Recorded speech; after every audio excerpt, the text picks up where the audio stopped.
You are now listening to the Sae Bae Cast, the #1 old school RuneScape podcast featuring guests from all across Galanor. To support this podcast, visit the Patreon link in the description.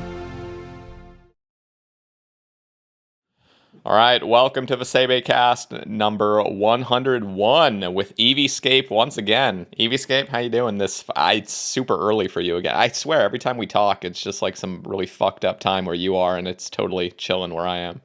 Sorry about that. 101, Sae, bro. Yeah, that's a lot of episodes, you know. Yeah, that's really getting up there. Good shit, man.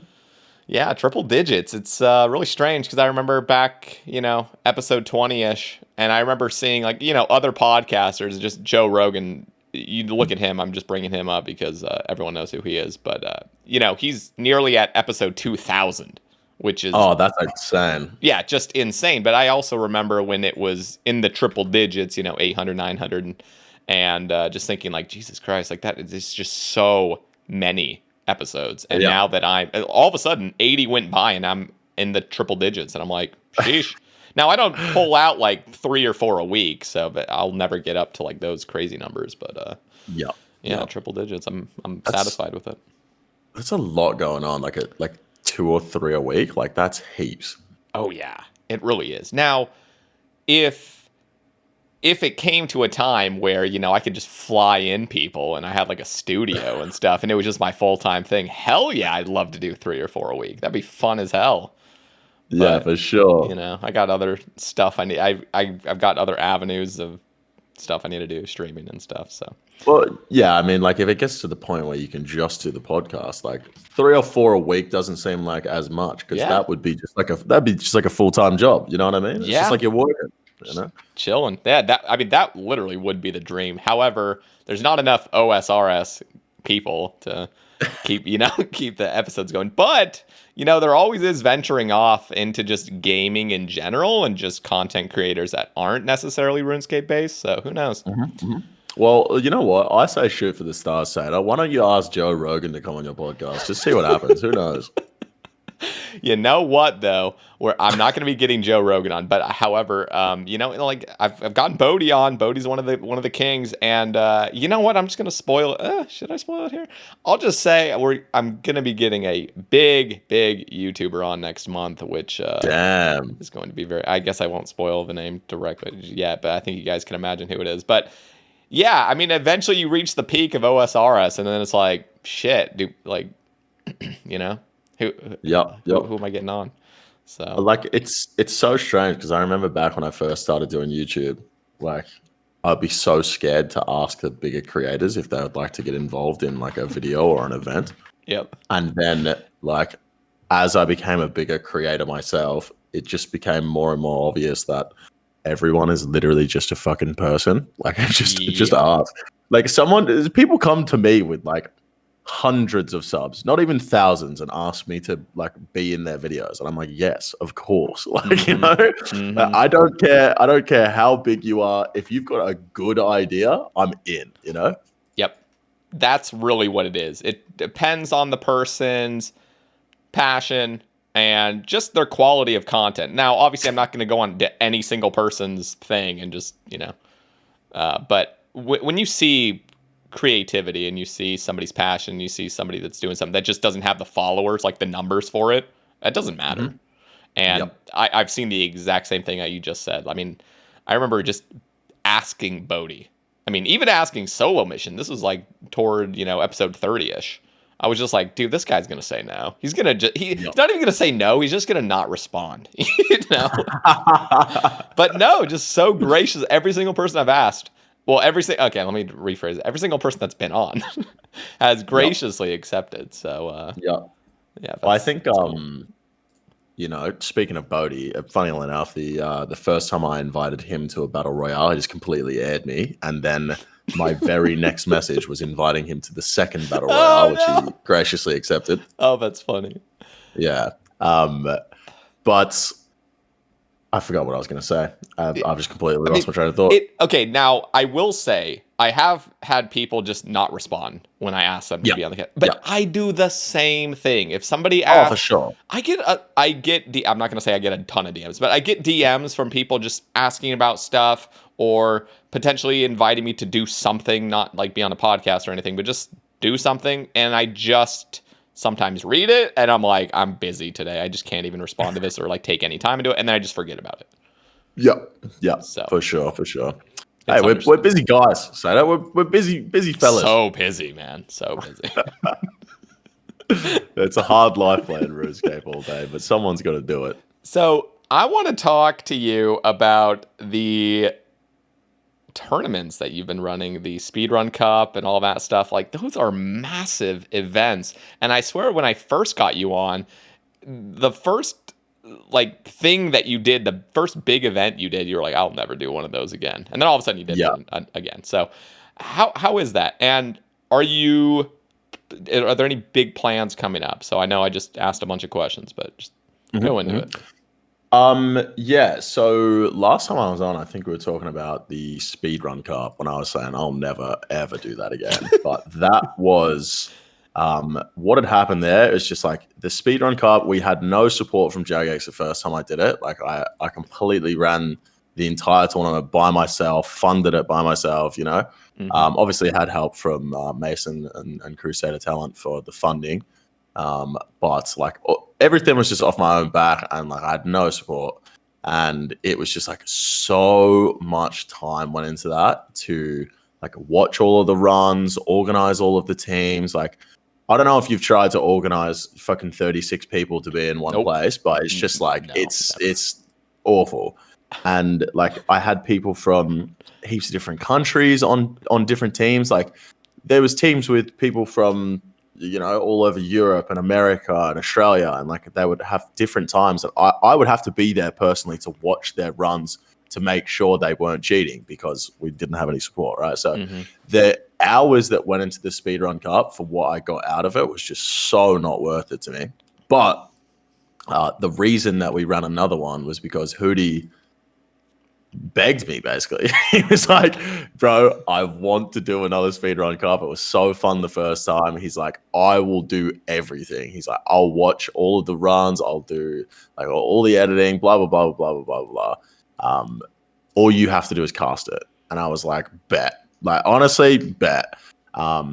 So, you know, we organized a deal between each other. Obviously, I'm not going to fucking take all of the profits from it if he's running the whole tournament. So we organized a deal and he ran the entire thing, watched every single run. And then like it was so much better for me the second time because he had watched all of the runs. So me commentating, I didn't know anything that had happened. I didn't know what happened in the runs. I didn't know who had won what round, who had won this, blah, blah, blah. Like I got to watch it for the first time as well while I was commentating, which was amazing. And it was such a fun event.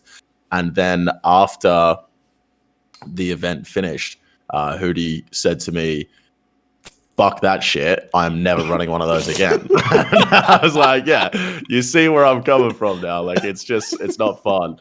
But going forward, you know, we partnered up with Jagex for the Battle Royale this year, and everyone was very happy with the results. So going forward, it looks like we're going to get some good support on events, and the Speedrun Cup's one of my favorites. So that's something we'll definitely see again now because it'll be a lot easier to run it with the support. So yeah, that's awesome. It's cool to see. You know, I mentioned this, I don't know where, probably some random cast, just Jagex being very controlling, not very controlling, but you know, they wouldn't freely give resources and freely give time. And even like the 117, I can't remember if it was you I was talking to, but like the 117 HD, like they're just trying to like shut it down. These amazing things that would truly help the game. And it's just... something's going on at Jagex, probably the higher ups, but seeing them now really try to get more community driven is really cool. And even Old School's YouTube channel, they're getting creators to be the voiceovers for the new stuff that's coming out, and like that's cool to see, and it's cool to see them supporting you as well. Yeah, it's like I think in the last year or so, there's just been like a massive shift Big Yes. shift. And not to downplay the roles of any other J mods, but let me tell you, Mod Goblin is a fucking huge part of that. Like he's been massive in getting the community together with Jagex and working on these events. So What a king. He was yep. also involved in what was that? What was that? Crap, I'm spacing the name of it. That company that came and tried to gather. Method. What Method? Yeah, there we go. So he Yep. knows about organizing events and he knows about like getting community driven stuff going. So that's really awesome. Mhm. He's helping there. And I gotta say, I mean, Mod IE's that coming back. I don't know how much he's involved with it, but I know Oh, he he's big. He's big. yeah, I know he really is connected with the community. He's one of the J mods that's the most connected. And, we got Mod Light now who's trying her damnedest to be very connected, and it really does show. She puts so much time into like replying on Twitter and just being a part of the community and always trying to get people involved. And it's just amazing to see just Yep. everything that's going on. And to be honest, Old School is a very unique game where it's been out for over 2 decades. And there's not really, again, I don't have the data for this stuff, but like I'm pretty sure there's not many new kids like playing Old School. So Yeah. it's different because they have to try these different strategies that most other games wouldn't need to necessarily do. Yeah, for sure, for sure. Yeah, no, Aiza has always been like a big advocate for trying to get these events going, but it just seemed as though he had a lot of pushback from the higher ups on his end. But yeah, no, he's always been a huge advocate, and he was a big help this time as well. That's awesome. So, what can we expect for this next year? Is there any hints, any sneak peeks? Yeah, so like now that we've got the support, I've always said I wanted to do four events a year, one every 3 months. I get a lot of people being like, "Oh, I wish the battle royale was more often," and I'm like, I can't do a battle royale more often because it would just lose its like it wouldn't be as special if we did it fucking 4 times a year. You know what I mean? Yeah. But after we did the speedrun cup, I was like, oh, it'd be great if I could just run an event once every 3 months, and that would keep me busy. And so we have a PvP tournament coming up that is going to be run by Crusader, and then we'll do another speedrun cup this year, fingers crossed, and then obviously the battle royale at the end of the year, and then I was just trying to come up with like a concept for like my 4th event. I was like, oh, we've got the battle royale. We're gonna do a PvP tournament. We've got the speedrun cup. That's a PVM tournament. I was like, damn, we're gonna have to do like a skilling cup or something. And then I just remembered, fuck that. Skilling's not fun to watch. And we came up with what was it? We were on the homie hour. And me and Hootie were on together and we were just talking, and then just came to me. I was just like, oh, this is a fucking great idea. I want to do like a 72-hour long bingo thing on a private world. And just get like a bunch of real sweaty, disgusting nerds together to hunt down bosses and maybe increase drop rates to make it like a bit more fun and like, yeah. Oh yeah, you'd have to do that. Yeah, I want to do something fun like that. So that's something we're looking at organizing. But yeah, we've got a PvP tournament coming up. We are going to be talking to Jagex about getting that going very, very soon. That's sick. That's really cool. And hopefully with a lot of Jagex support, Crusader, other people just getting involved, it won't be as much on your back or Hootie Tootie's back. It could be a little bit more dispersed and hopefully just a better time for you guys. Yep, exactly. That's going to end up being more money spent, but it's good because, we're being supported financially by Jagex now. Yeah, that's awesome, man. That's super exciting. Wow, for a year. That's big. It's going to be, there'll be a lot of work, but I don't know. I'm feeling in the zone at the moment, Sada. You know what I mean? I'm just feeling in the zone. Something about the new year, man. Did you set any resolutions this year? Like, or did you have any? Well, we're going to talk about this. I mean, your weight loss journey has been inspiring. It's been really cool. And it's honestly, I've seen not just you, but more people in the community just getting involved in like fitness and just taking care of themselves a bit more. So it's cool to see. Yeah. But yeah, any resolutions and stuff before we get onto the whole like fitness journey stuff? Yeah, I'm not like massive on New Year's resolutions. But you know, we had the whole crew around for New Year's this year, and we were talking about it. And my main ones are obviously going to continue the fitness journey. Like this is the year that I get the visible abs. That's the big goal. Hell yeah. And then just on the other side, I just said, you know what, time to fucking knuckle down, get some work done. I want to make 6 figures this year. That's the plan. Hell yeah. Yeah. 6 figures Australian. Yes, yeah, of course. Yeah. Well, I mean, to be fair, like, you know, if I have a good year, maybe it's 6 figures US. But... Hell yeah. Yeah. That's sick, man. So do you have any resolutions before we move past that? I mean, my resolution last year I had a lot, but a lot of them just I wasn't able to totally realize them. But this year it really is just continue my own fitness journey as well.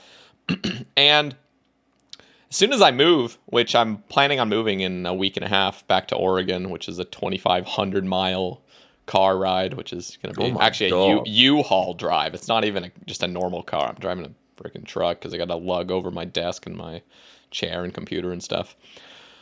But yeah, I have a lot of things in my mind. Now I haven't really like spilled it yet, and nor am I quite fully sure what is, you know, everything that's going to be involved, but there is going to be like some IRL streams, some hiking, some workout streams, cooking streams, just like a little bit more lifestyle stuff with mixed in RuneScape. You know, I still want to chill and just talk and just have a good time. But really, the focus is just continuing the casts, continuing the rambles, making sure my YouTube stuff's pretty consistent, and then just trying to experiment with the streams. That's the biggest thing. So, yeah, nice. That's it's the resolutions where you're just like not making big shifts, and just continuing what you're doing, and like, you know what, actually I should have been doing this all along, and I'm kind of doing it, but now I'm gonna really fucking knuckle down. Those are the ones that you're like so much more likely to achieve, you know?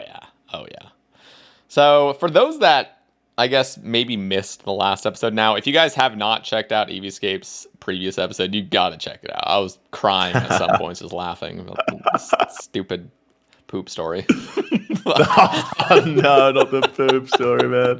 I love that one. So listen, I guess I want to have you explain your fitness journey and what worked for you. And the reason I want to kind of talk about this is because, let's be honest, a lot of people that are listening to this are also RuneScape players.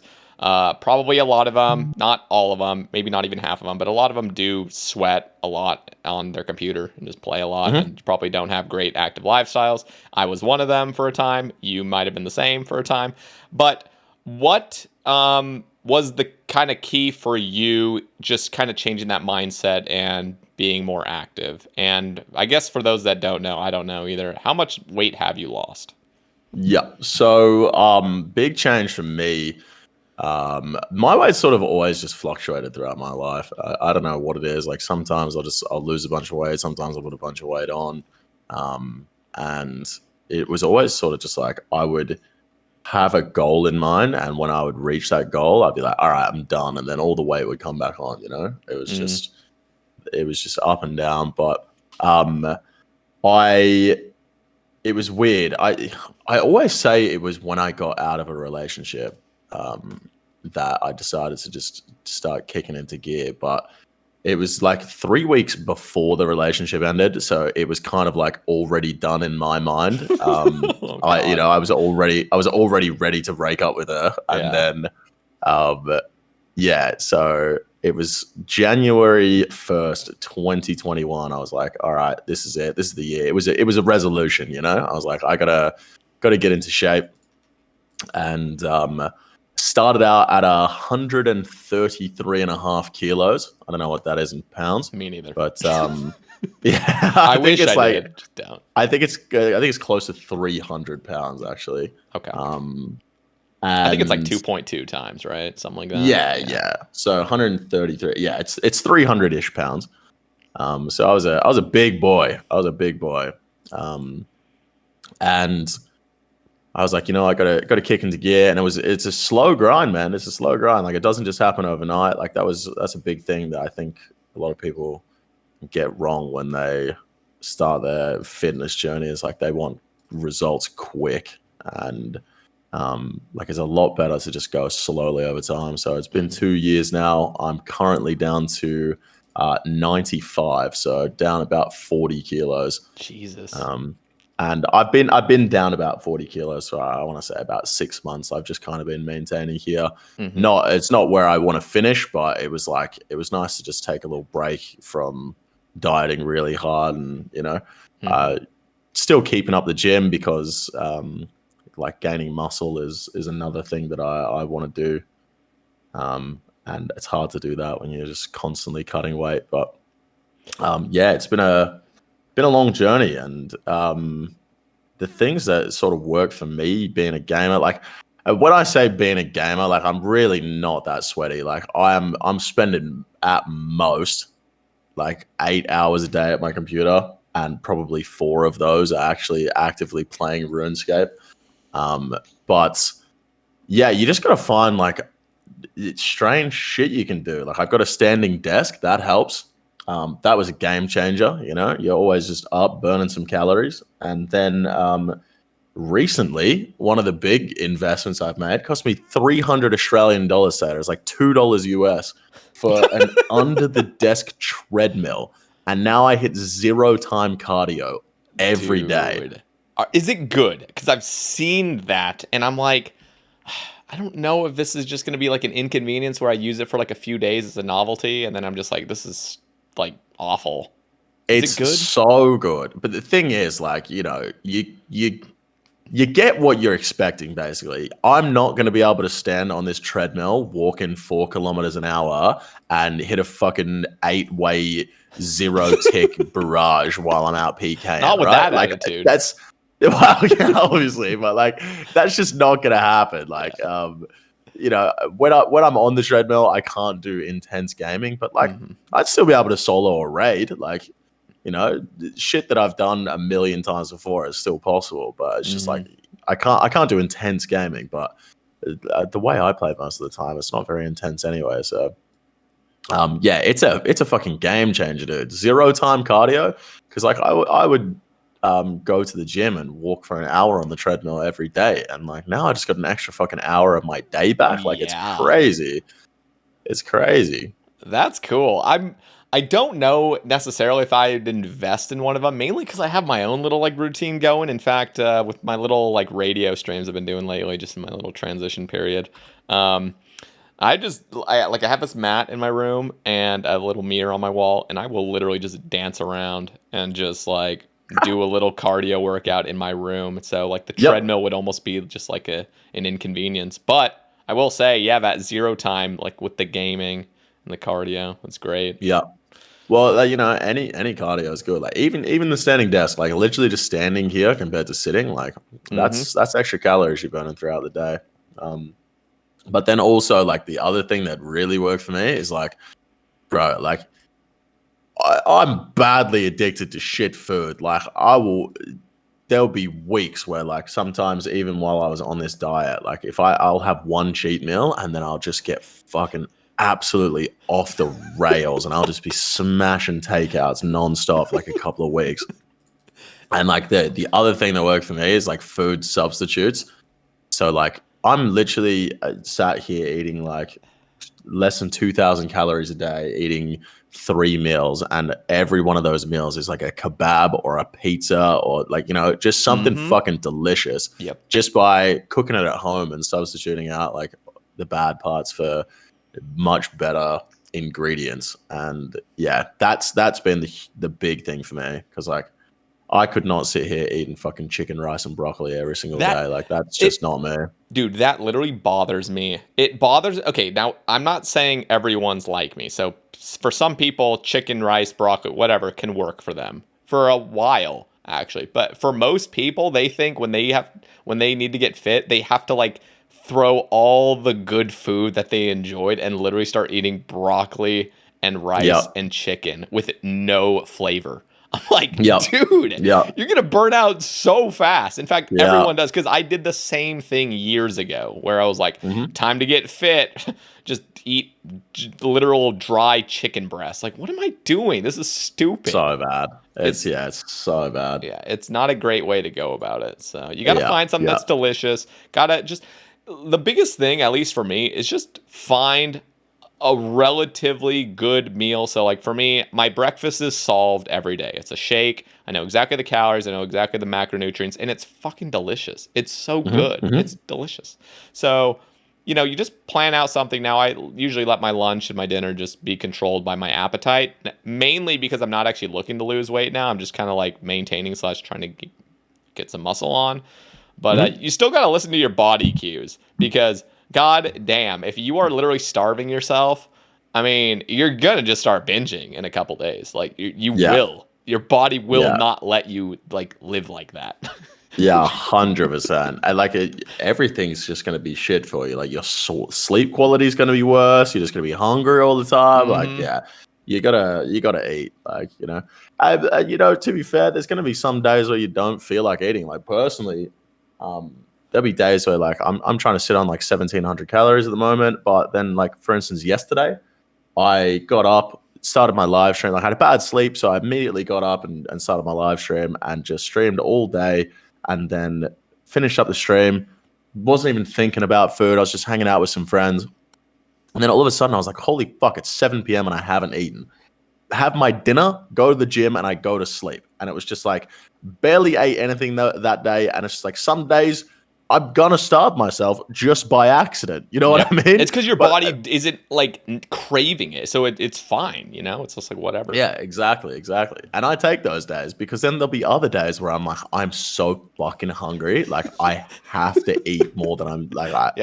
My diet says I can. I just need more food. You know, so. Yeah, for sure. And then the other thing, like that's worked for me, is just the gym, bro. Putting on muscle. Like I'm just fucking addicted to lifting heavy shit now. It was back when I was younger, and I would, fluctuate in weight a lot. I remember there was a time, the lowest weight I ever got to in my adult years was 78 kilos. And I remember back then, and I was like, I was still fat. I was like, I had 78 kilos on my body, and I still had like a big stomach. And I was just, the rest of me was just like, I don't know. I was just tiny, bro.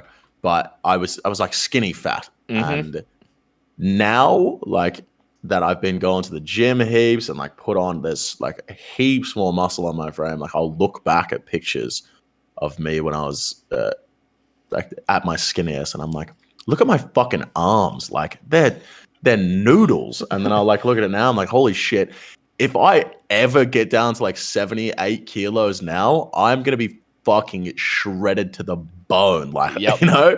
I'm like, how the fuck was I ever that low in weight and still look like shit? Like, it's crazy. Dude, the crazy thing is that actually just can happen if you're not strength training. Like, having a strength resistance sort of regimen is so important, and like a lot of people don't understand that. But a lot of people don't understand it until they get to a point where they realize they've hit their goal weight, or what they thought was their goal weight, and then they realize like, I still look like shit, or like I don't like how I look, and that's literally just muscle. Like if you just put on a little bit of muscle, it fills out and you look great. So. 100%. How's your weightlifting going, by the way? You say you're trying to put on some muscle, like? Yeah. So basically, for the longest time back in college. So back in college, I actually was in pretty good shape, mainly because I actually had a free gym I could just go to, and it was relatively empty. I could just go there and like really just take any machine. Now, if I get a gym membership now, it's like just waiting in line and just like feeling uncomfortable with like all these like jacked dudes while I'm just like, just sitting there like trying to put on a little bit of muscle. But like now I've really focused on compound movements, mainly because I just realized there's so much more bang for their buck. I used to like do like isolation, like bicep curls, and do my like, just like the stupid stuff you see. Like when you think of the gym as a noob, you're like, oh, that's what I should do. Now it's like kettlebell and dips. Like that's like all I really do is just like kettlebell swings. Sometimes I'll literally just walk around my house with a kettlebell in my hand just for like 5 minutes. And I'll switch hands and stuff.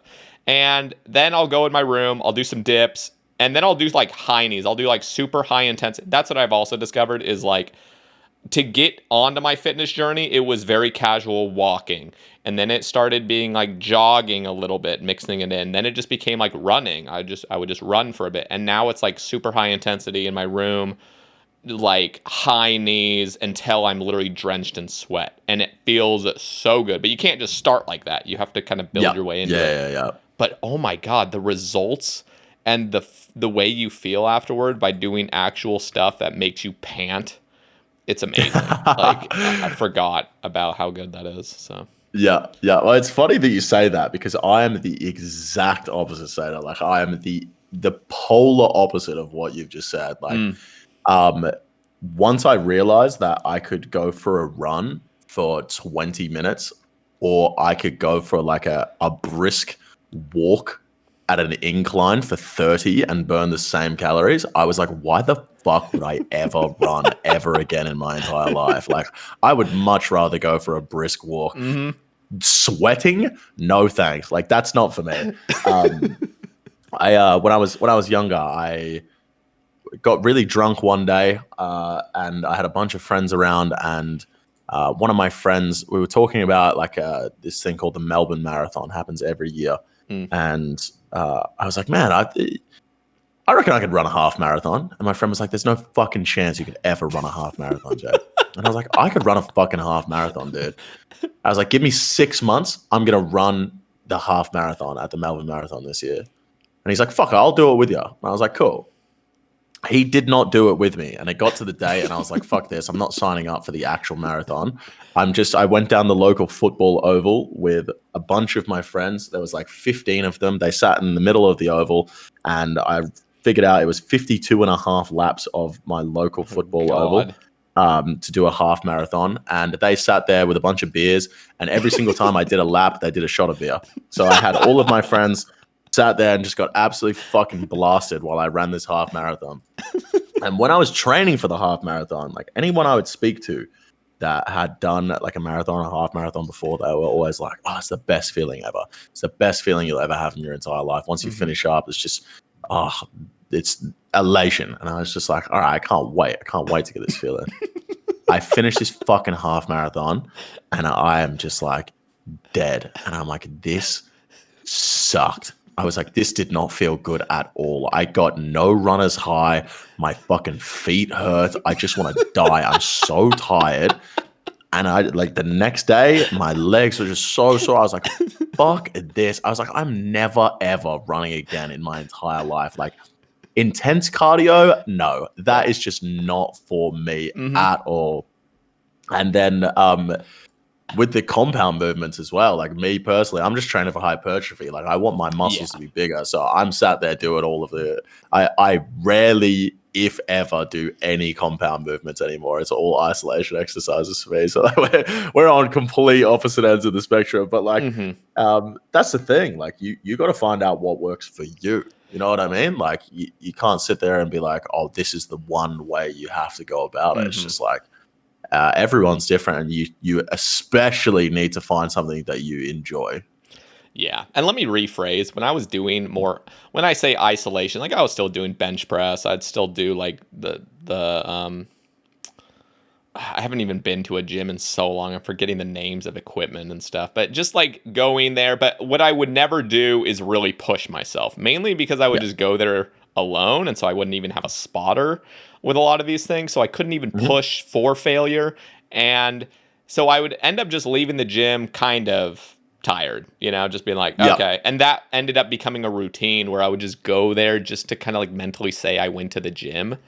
Yeah. Where now it's like, I'm going to push myself until Yeah. I'm panting and I can taste the blood in my throat. You know Yeah. what I mean? Yeah. And 100%. and I will say, like, the high intensity stuff, it's not like an everyday thing. And the biggest thing is, like, I just want to get really toned and have my whole body, like, function properly. So, like, I'm not trying to get, like, massive or anything.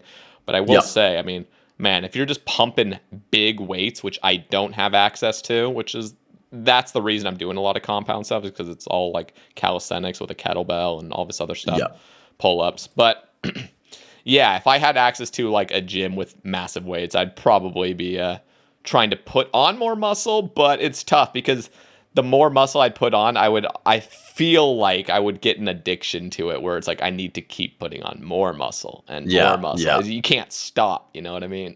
Yeah, for sure. I like that's where I'm at the moment, and I'm just waiting for the moment where I'm like, that's it. I'm fucking hopping on a cycle. It's time to start taking steroids. Like, it's it's gonna happen, Sae. I've been saying it for years. Mm-hmm. Like, I'm always just like, you know what? I don't understand why I would sit here and like be happy to experiment with recreational drugs when I go out partying or, you know, smoke some weed at home or something like that. Mm-hmm. I'm going to experiment with all that shit, but I wouldn't put some fucking testosterone in my body. Come on, bro. Like, while I'm young, I'm going to fucking do it. So, like, I'm just waiting for the point where that just clicks. I'm like, all right, today's the day. And what's crazy is that I remember thinking, now I won't get to that point mainly because that's just not where my priorities are now. But I will say, that is just an inevitable road that you go down. As soon as you start putting on muscle and you just feel great and you look at yourself and you're like, Jesus Christ, I'm getting big. Like, it's just inevitable that you start getting tempted to take, you know, enhancements. And then at that point, you got to kind of stay on the enhancements because you're just seeing like extreme progress. And so, it makes perfect sense how it goes like that. So even talking to Tasty and Prison Joe, I mean, we were talking, and it's like that. When they started lifting and stuff, like, that's kind of how it goes with a lot of dudes at the gym that they hang around with. So, yeah, for sure. I wouldn't personally say like I'm addicted to putting on the muscle and lifting heavier, and like most of my lifts, you know, they haven't increased at all in the last 6 months, and it's just like I don't sit there and go, fuck, like I need to jump on some roids so I can lift heavier. Like I'm sick of not being able to lift as much. Like I don't have as much muscle as I want. Like I've got like an image in my head of what I want to look like how I want to look aesthetically. And if I get to a point where I'm like, damn, I'm going to need some fucking steroids to reach that. Yeah, there's no doubt I'm going to do that. But like if I lose a bunch of weight and I look exactly how I pictured in my head, I'm like, all right, I don't need to. Like, it's not something that is 100% set in stone, but it's just like, there's nothing inside me that is going, don't do that. This would be a terrible decision, you know? Yeah, It's funny though. You brought up kind of like that whole goal. Like, you want to hit a goal, you hit the goal, and then you end up just spiking up in weight again. Yeah, it's just like, boom, I hit my goal. We're good. Let's pig out. And so for me, that was always a constant cycle. Now, I never was like big, like super big, but you know, I'd get skinny fat, I'd get chubby, and then I would like lose a little bit, and then I go back to chubby, lose a little bit, go back to chubby. And now at this point, like, I finally decided, like, okay, let me just choose a lifestyle that's sustainable. Like, like, why don't I just be like an actual functioning adult and just like discover something that I can do for the rest of my life, or at least, you know, for the next few years, and just try to do that. So that's what's been working very well for me, and it's been nice. Yeah, I think that's also super important. It's just like eating chicken, rice, and broccoli is not sustainable. You know what I mean? Like, you got to find something you, like we said, actually enjoy doing. Exactly. And it's at that point, it's not, oh, this is so easy to stick to. You're not sticking to something. It's just your life now. You know what I mean? It's just like, you don't have to force yourself to do this. You're not like, oh, I'm going to stick to this. It's just like that you're not going to change it up because this is what you do now. Yeah. That's really what it comes down to, just lifestyle. And you can still enjoy your life. You don't need to eat chicken, rice, and broccoli all day. You can even just have a few days where you just chill and just don't even work out, don't do anything. Like, if your body needs the recovery and your body needs food and you just want to eat like chocolate and ice cream and pizza for a couple days. It's not the end of the world. Do it. I still have those days where it's like, dude, I'm eating a full fucking pizza today. Like, Yeah. I don't care. And then I'll eat pizza the next day. And sometimes I'll even do it a third or fourth day. But then it's like, okay, like I pushed this too far. Let's go back. And, it just happens. But 100%. You know what, Seda, I had one of those days the other day, except I ate 3 entire pizzas, but like they're the good pizzas that I'm fucking cooking at home myself. Hell And yeah. I'm sat there, I eat 3 fucking massive pepperoni pizzas, and I'm sat here with 180 grams of protein in my system and 1,700 calories. Like, yeah, I'm gonna do that every fucking day of my life. I get to eat 3 pizzas. Are you insane? Yes. Yeah. That's the cool thing, especially when you're at a point where you're not like shredded, or like super lean. You can really enjoy that. Yep.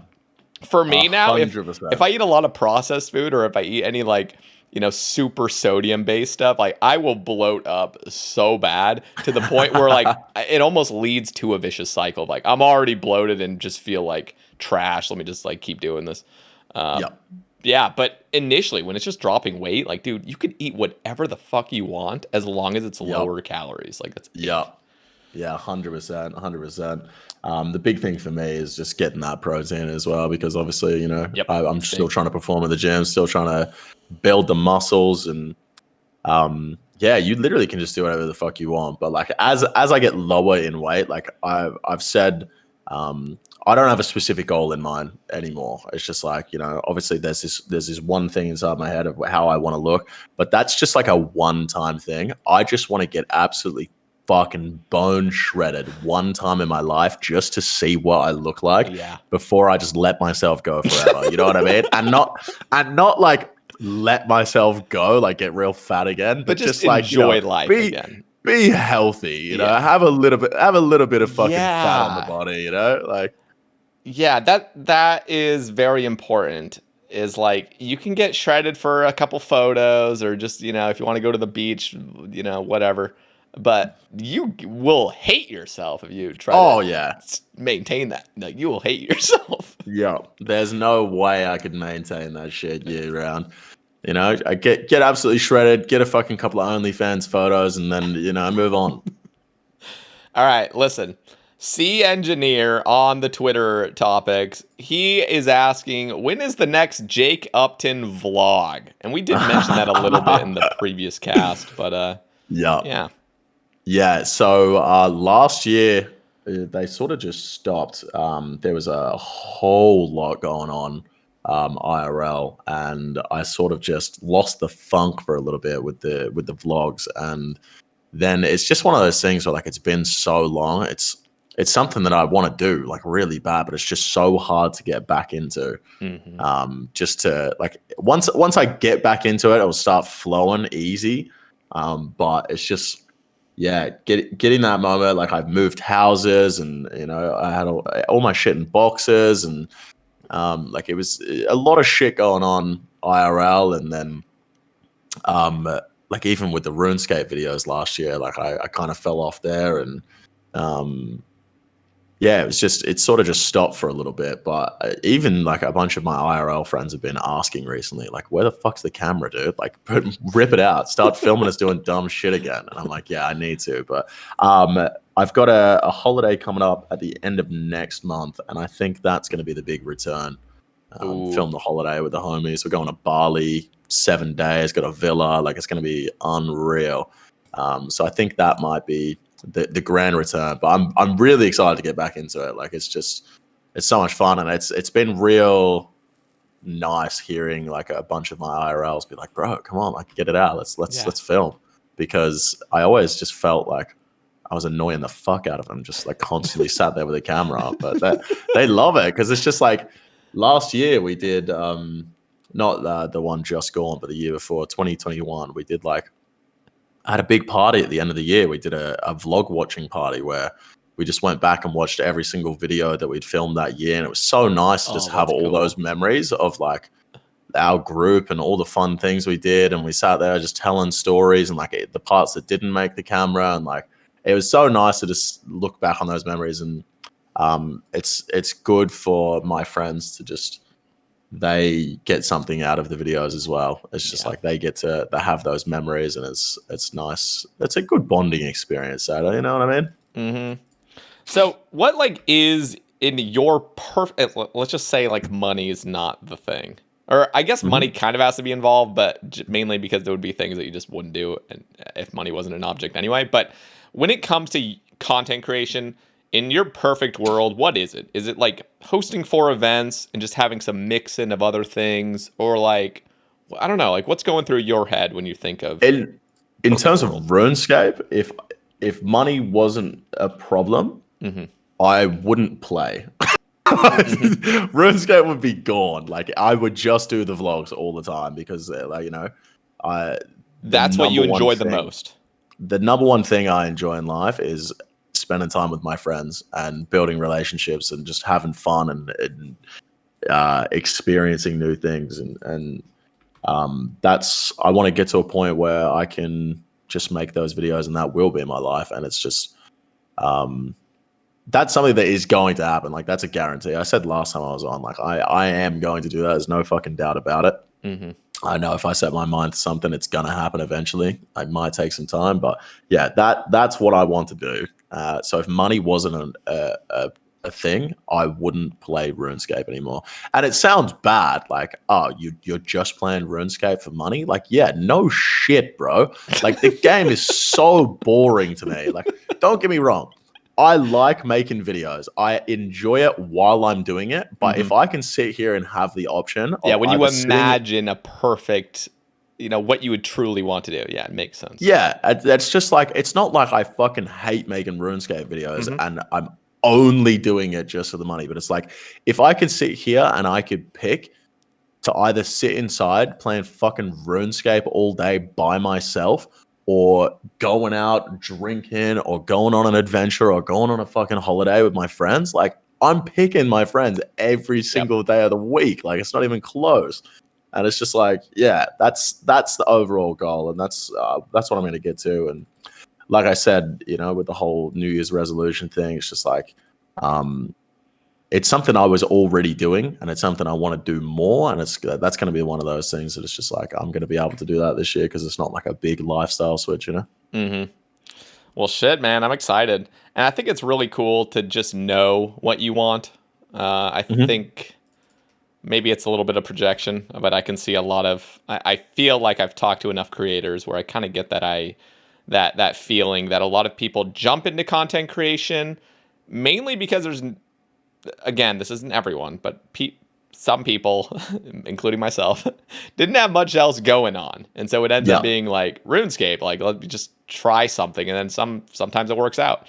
And eventually you have to discover within yourself, like, what do I really want to do? And what is driving me, Yeah, And for sure.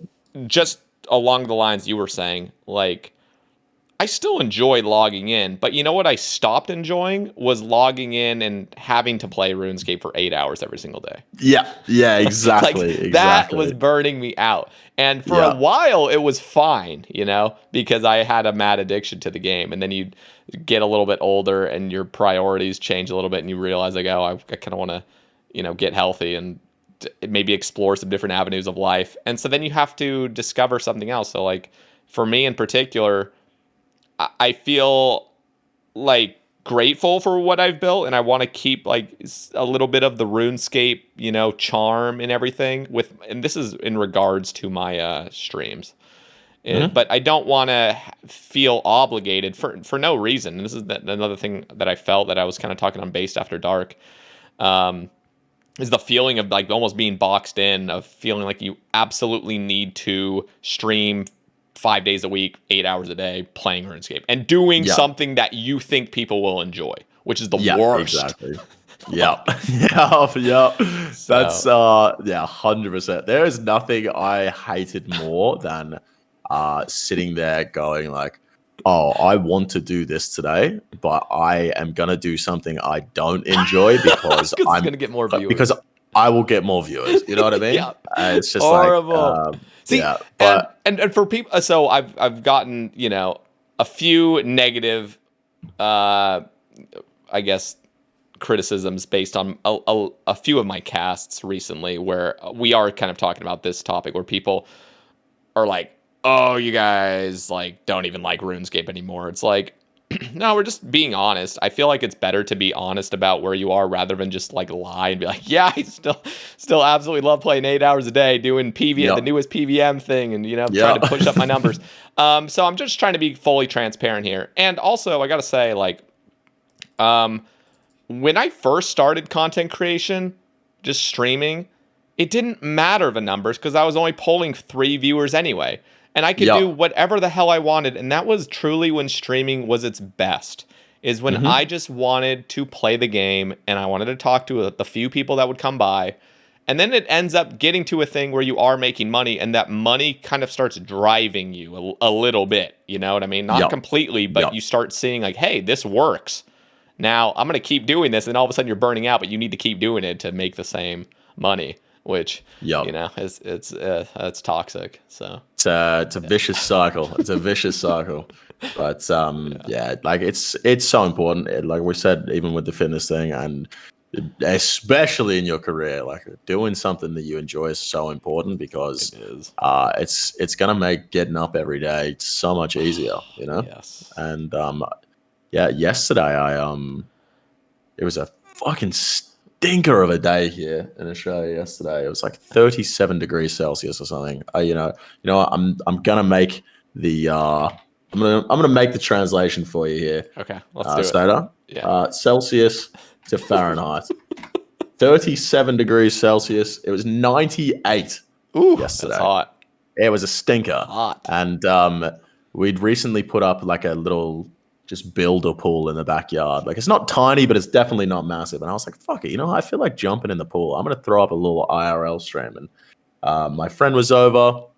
She was just chilling in the backyard with me. And it was so nice to just fucking hang out on stream, just doing what I felt like doing. Yes. And not being worried about how many people were there and how much fucking money I'm making. And it's just like, it was so nice. And it went really fucking well. And I'm like, you know what? It's gonna be something I'm gonna start doing now, because I wanna transition into the IRL videos. Like, why the fuck would I not transition into a little bit of IRL streaming as well? Like, that's awesome. And the best thing about providing a little bit more balance, because literally all I have ever done on stream is RuneScape and the occasional Raid Shadow Legends.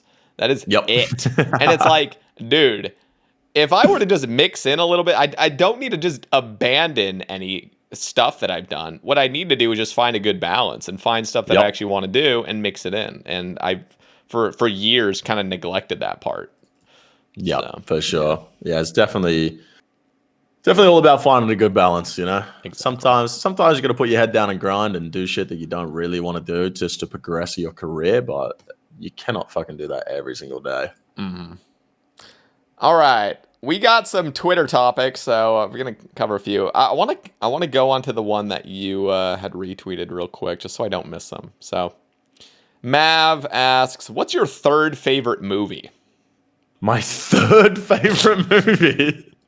What? Hopefully your favorite movie's a trilogy, so you can just say one of the 3. Yeah, that's such a specific question. Like, what? I don't even know what my favorite movie is, Sae. Like, I said for a long time my favorite movie was a movie called Paycheck, but I haven't seen it in like. Paycheck's sick. I love that. The whole idea of that movie was awesome. Yeah, I haven't seen it in like fucking 12 years. So like, I can't say it's my favorite movie anymore. I haven't seen it for a very long time. I love the Harry Potters, man. Like, I'll always rewatch those for sure. You would rewatch Harry Potter 1? Yes. Jesus Christ, dude. That movie is like for children. That movie's for 4-year-olds. Hey, don't get me wrong. It sucks, but sometimes you love shit that isn't right? Good, Yeah. That's what we love. RuneScape, Sae. I know. You said that going, you'd watch Harry Potter again? Listen. Bro, you'd log on to a fucking 1999 children's medieval clicking game and click a fucking tree for 8 hours? Yes, I'd watch Harry Potter 1 again. Are you crazy? Dude, okay, to be honest, there has been so many life events that have led up to my despise or whatever. I don't like Harry Potter. Okay, fair enough. And there's just been so many things that have kind of contributed to that. It's mainly what has contributed, I think, the most is when I was a kid, people that were hyper obsessed with Harry Potter to the point where I almost had to balance it out by hating on it just so that the balance could be met, you know, because there's people that are just absolutely just fanatics of it. And that kind of led into just, I don't know, just me not liking it as much. And then when anybody would ever say they absolutely love it and it's the best, again, it would go down to like that negative spiral in my mind where it's like, no, it's not, no, it's not. And I have to like downplay it harder and harder and harder until it's just, I'm just like, yeah. But that's cool. No, fair. I'm well aware the movies are not great cinema, but they're certainly a good watch. You know what I mean? Like I enjoy watching them. It's not good cinema. Yeah. But it's magic. It's the nostalgic magic and just the relaxation. You know what's going to happen, and it's just I can understand. And like, you know, I was one of those big Harry Potter kids. You know, I read the 5th Harry Potter book, and I swear to God, I cried because there was no more Harry Potter. At that point, there was only 5 books out, and I cried to my mum because there was no more Harry Potter to read. I was a big Harry Potter kid. Okay, that makes sense. But yeah, I have no idea what my 3rd favorite movie is. There is no movie that I watch repeatedly. Like, you know what I mean? I have no fucking clue. I couldn't tell you. I don't even have a favorite movie. So my 3rd, that's too much. That's too much. The crazy thing is I think my favorite movie, I'm just going to ignore the 3rd part because who the hell knows what my 3rd one is. But I think my favorite movie still is The Prestige with Hugh Jackman and Scarlett Johansson and whatever his face is. I can't remember. It's the American Psycho actor. Whatever. I can't think of his name right now. Christian Bale. There we go. Yeah, that. I don't think I've ever seen this movie. Oh my God, dude. It is so good. And the reason it's so good, first of all, you know, A-list actors. So you just got like the best of the best. And on top of that, it's a Christopher Nolan film as well. So you got that going already. And then there are so many twists. And the best part about it is everyone's a gray character. So nobody's good and nobody's bad. But people have like varying degrees. So it's not just like a main character, like I'm rooting for him, you know, like whatever. It's like, no, you really don't know who you're really going for until the end. And you're like, damn. And then you absolutely will need to rewatch it because the first time it will just be like explosions in your brain. You're like, holy, it's so good, dude. I feel like you're really selling me here, Sae, but you already had me at Scarlett Johansson. You know what I mean? Like, I'm in, bro. I'm in. That's my all-time celebrity crush. Oh, yeah. She's gorgeous. Yeah, for sure. I'm a sucker for a twist and a turn as well. I recently watched a Netflix show called Kaleidoscope. I don't know if you've heard of it. No. You know, Netflix loves their little goofy tricks and twists and stuff like that. This is a show where every single person that watches it in a different order. There's, I think, 8 or 10 episodes, and they're not numbered; they're colored. And I could click play, and my first episode will be green, and you could click play, and your first episode will be orange, and it doesn't matter what order you watch it in, the story all ends up the same, and then everyone gets the same last episode. The last episode is white for everyone. So the journey is different for every single person that watches it on how they get to the end. And then I started watching it. My friend was like, oh, you got to watch this show. Started watching it, session the entire thing in one day because I have absolutely no self-control. And if I start a fucking series, I'm finishing it.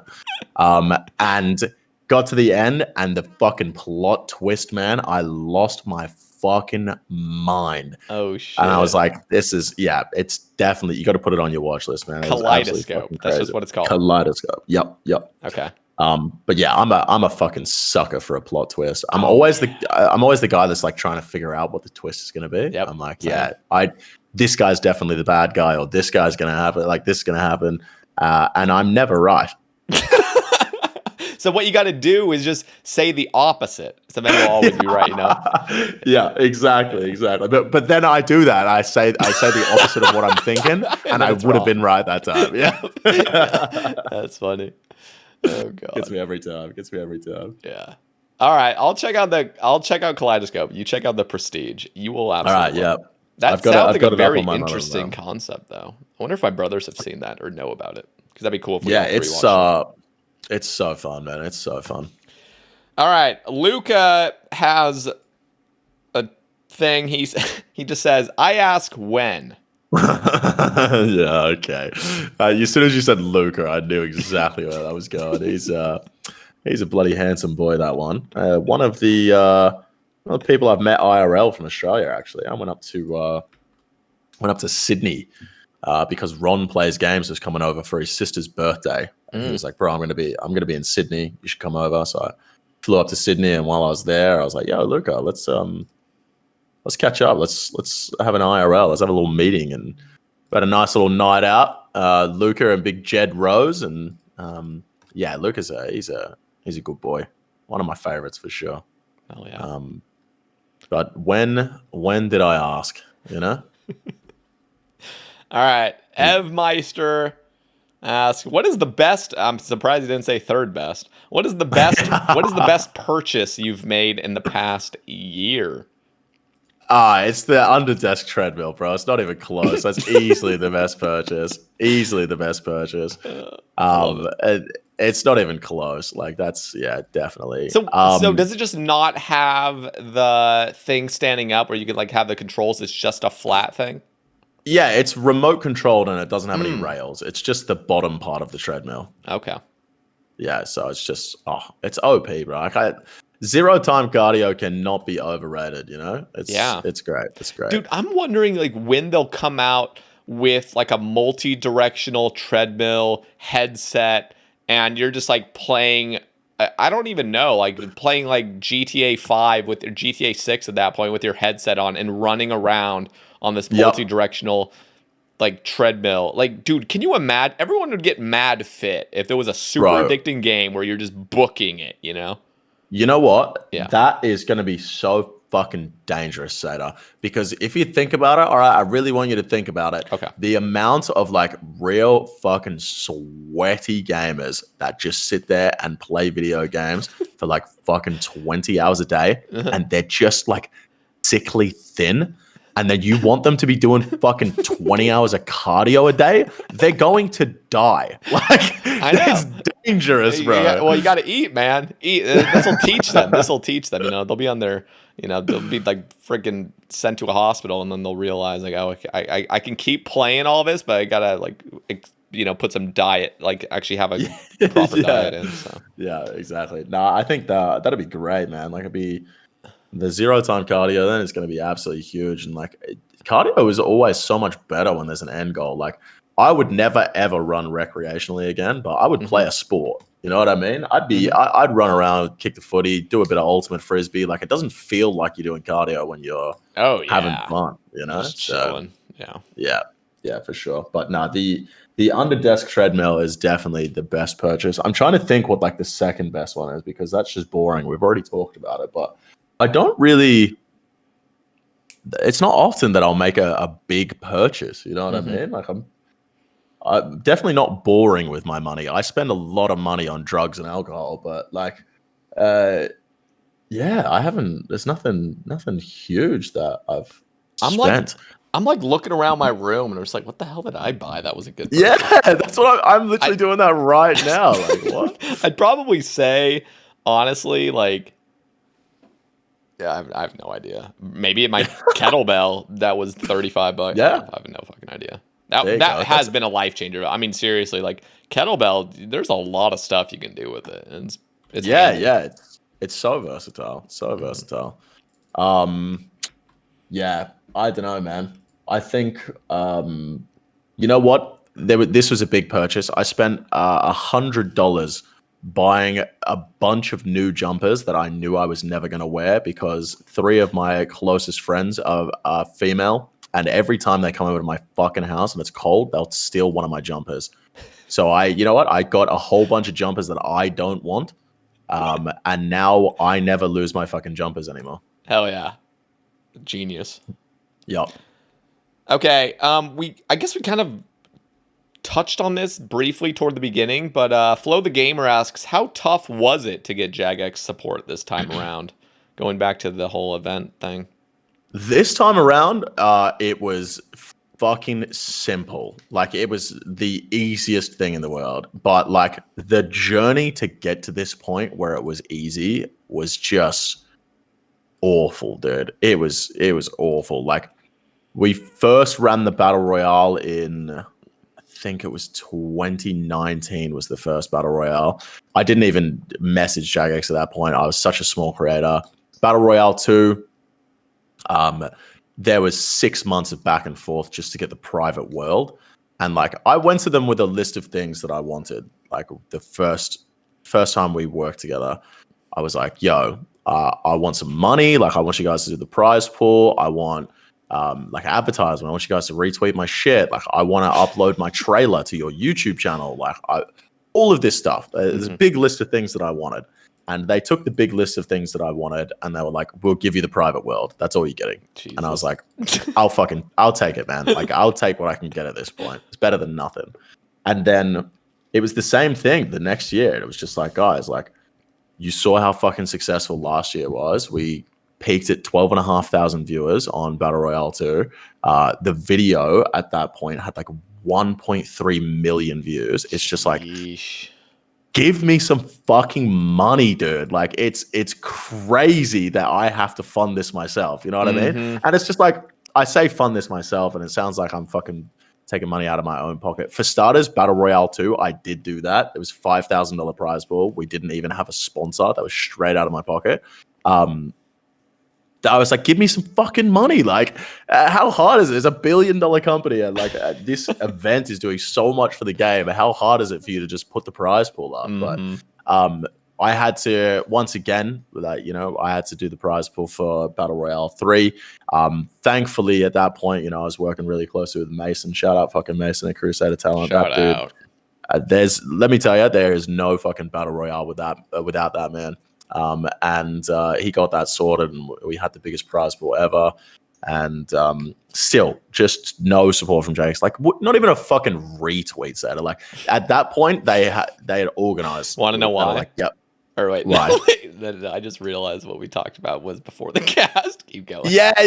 No, I could, you know, that was definitely part of it. I got into a bit of beef with the head of eSports. You know, it's nothing we could do about that. But then, yeah, I suppose I'll tell that story on the cast afterwards, just to give a bit of context. But they were like, yeah, we'll retweet your stuff. Like, when you go live, the day that it happened, we got absolutely nothing. Like, it was so bad. And I was like, how the fuck can I be like doing this much and be getting nothing in return? And then this year round, we like really pushed for it. And the regular people that we speak to, we were in a meeting with them and then their boss. This was the first time we got to speak to someone higher up than just the JMods that we speak to on a day-to-day basis.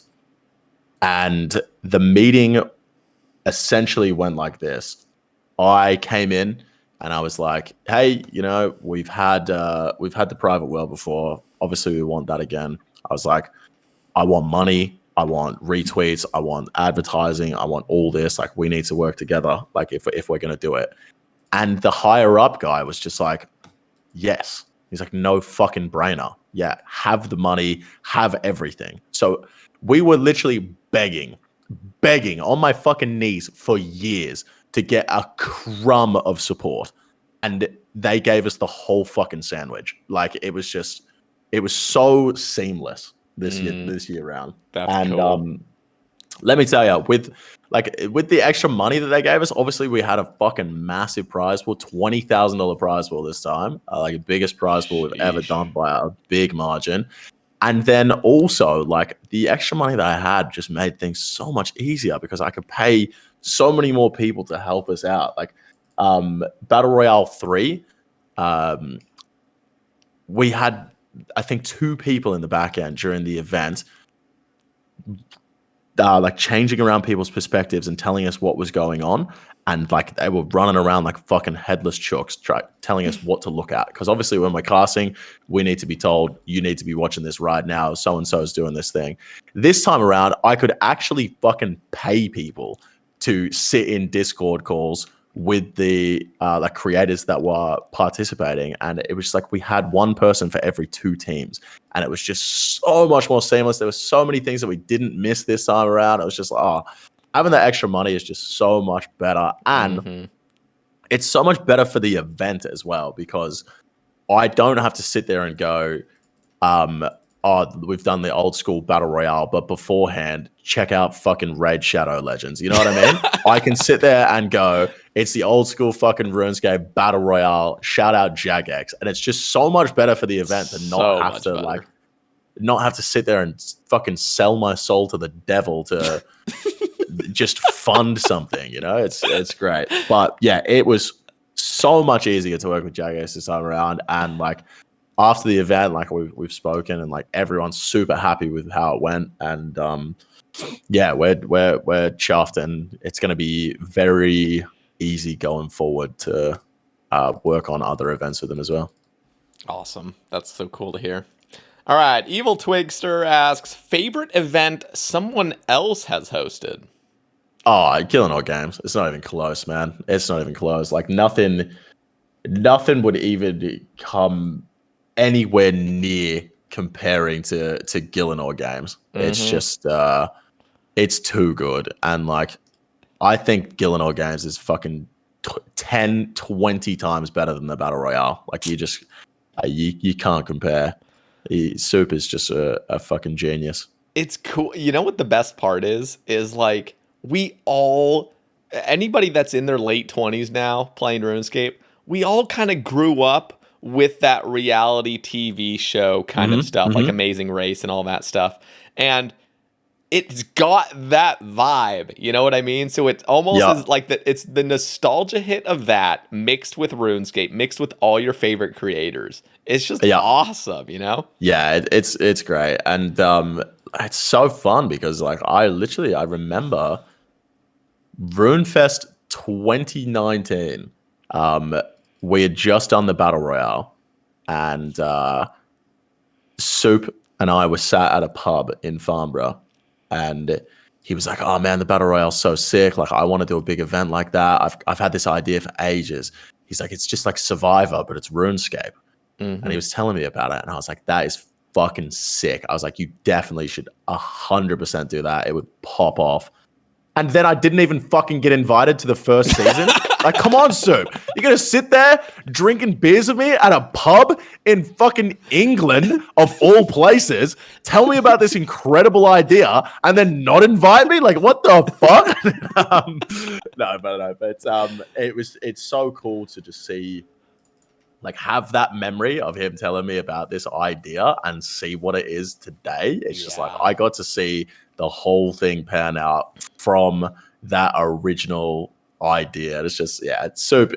Number one, he's just such a fucking great guy. He's such a great guy. He's wholesome as hell. Yeah, he's amazing. And then like just the effort that goes into, like, I don't think a lot of people understand. It's something that I can understand, and it's something that Soup and I talk to each other about all the time. It's like organizing that many people, creators or not, to be in one place at the same time is just like so difficult.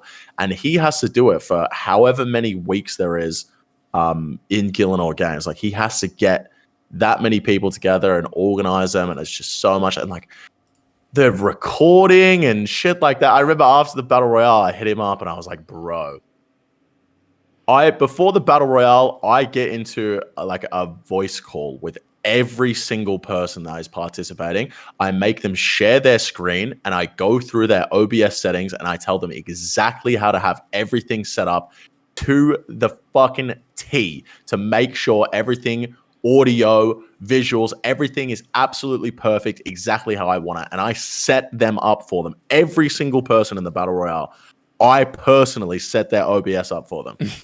And I'm like, how the fuck do I have 3 people sending me a video with no audio.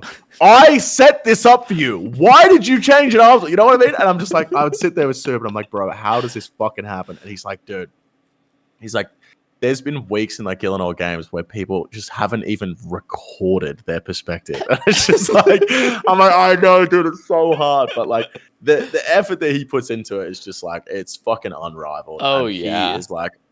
He is an absolute genius. I think it was Mason the other day. It was just like, how come like you don't do like a fucking game show like that? You know, obviously aside from the fact that he's stepping on Soup's toes, he's like, why have you never done something like that? And I was like, Soup's creative process is just so different. Like he will sit there and map out the entire episode before he even starts editing it.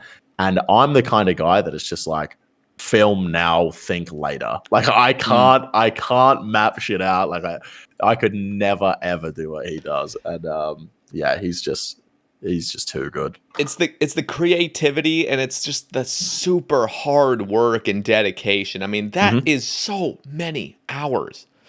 You know who else I think of when I think of just hard work and just filling that niche is RuneScape Chronicles with Kemp Q and John. They took, Behemoth was the original, in my opinion, where, okay, let me clarify, not the original when you think of like Chris Archie, SparkMac Live and stuff, but I'm talking about like the modern stuff. Like Behemoth came in there, took over the niche, got permission, and then you see Kemp Q coming in with the RuneScape Chronicles, which in my humblest of opinions is so incredibly well edited. I mean, it is just phenomenal, and they do it every other day.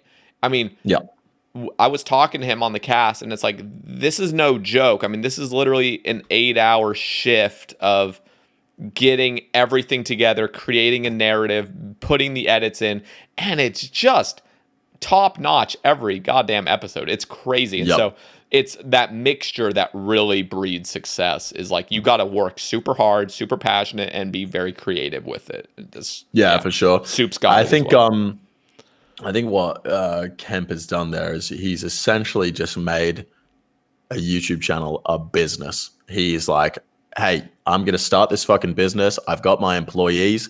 Like, he's paying them to do the work, and it's just like a well-oiled machine. Yeah. And I think my favorite part about him bringing the Chronicles videos out, Behemoth is my fucking boy. You know what I mean? Absolutely. And he has now realized, you know what?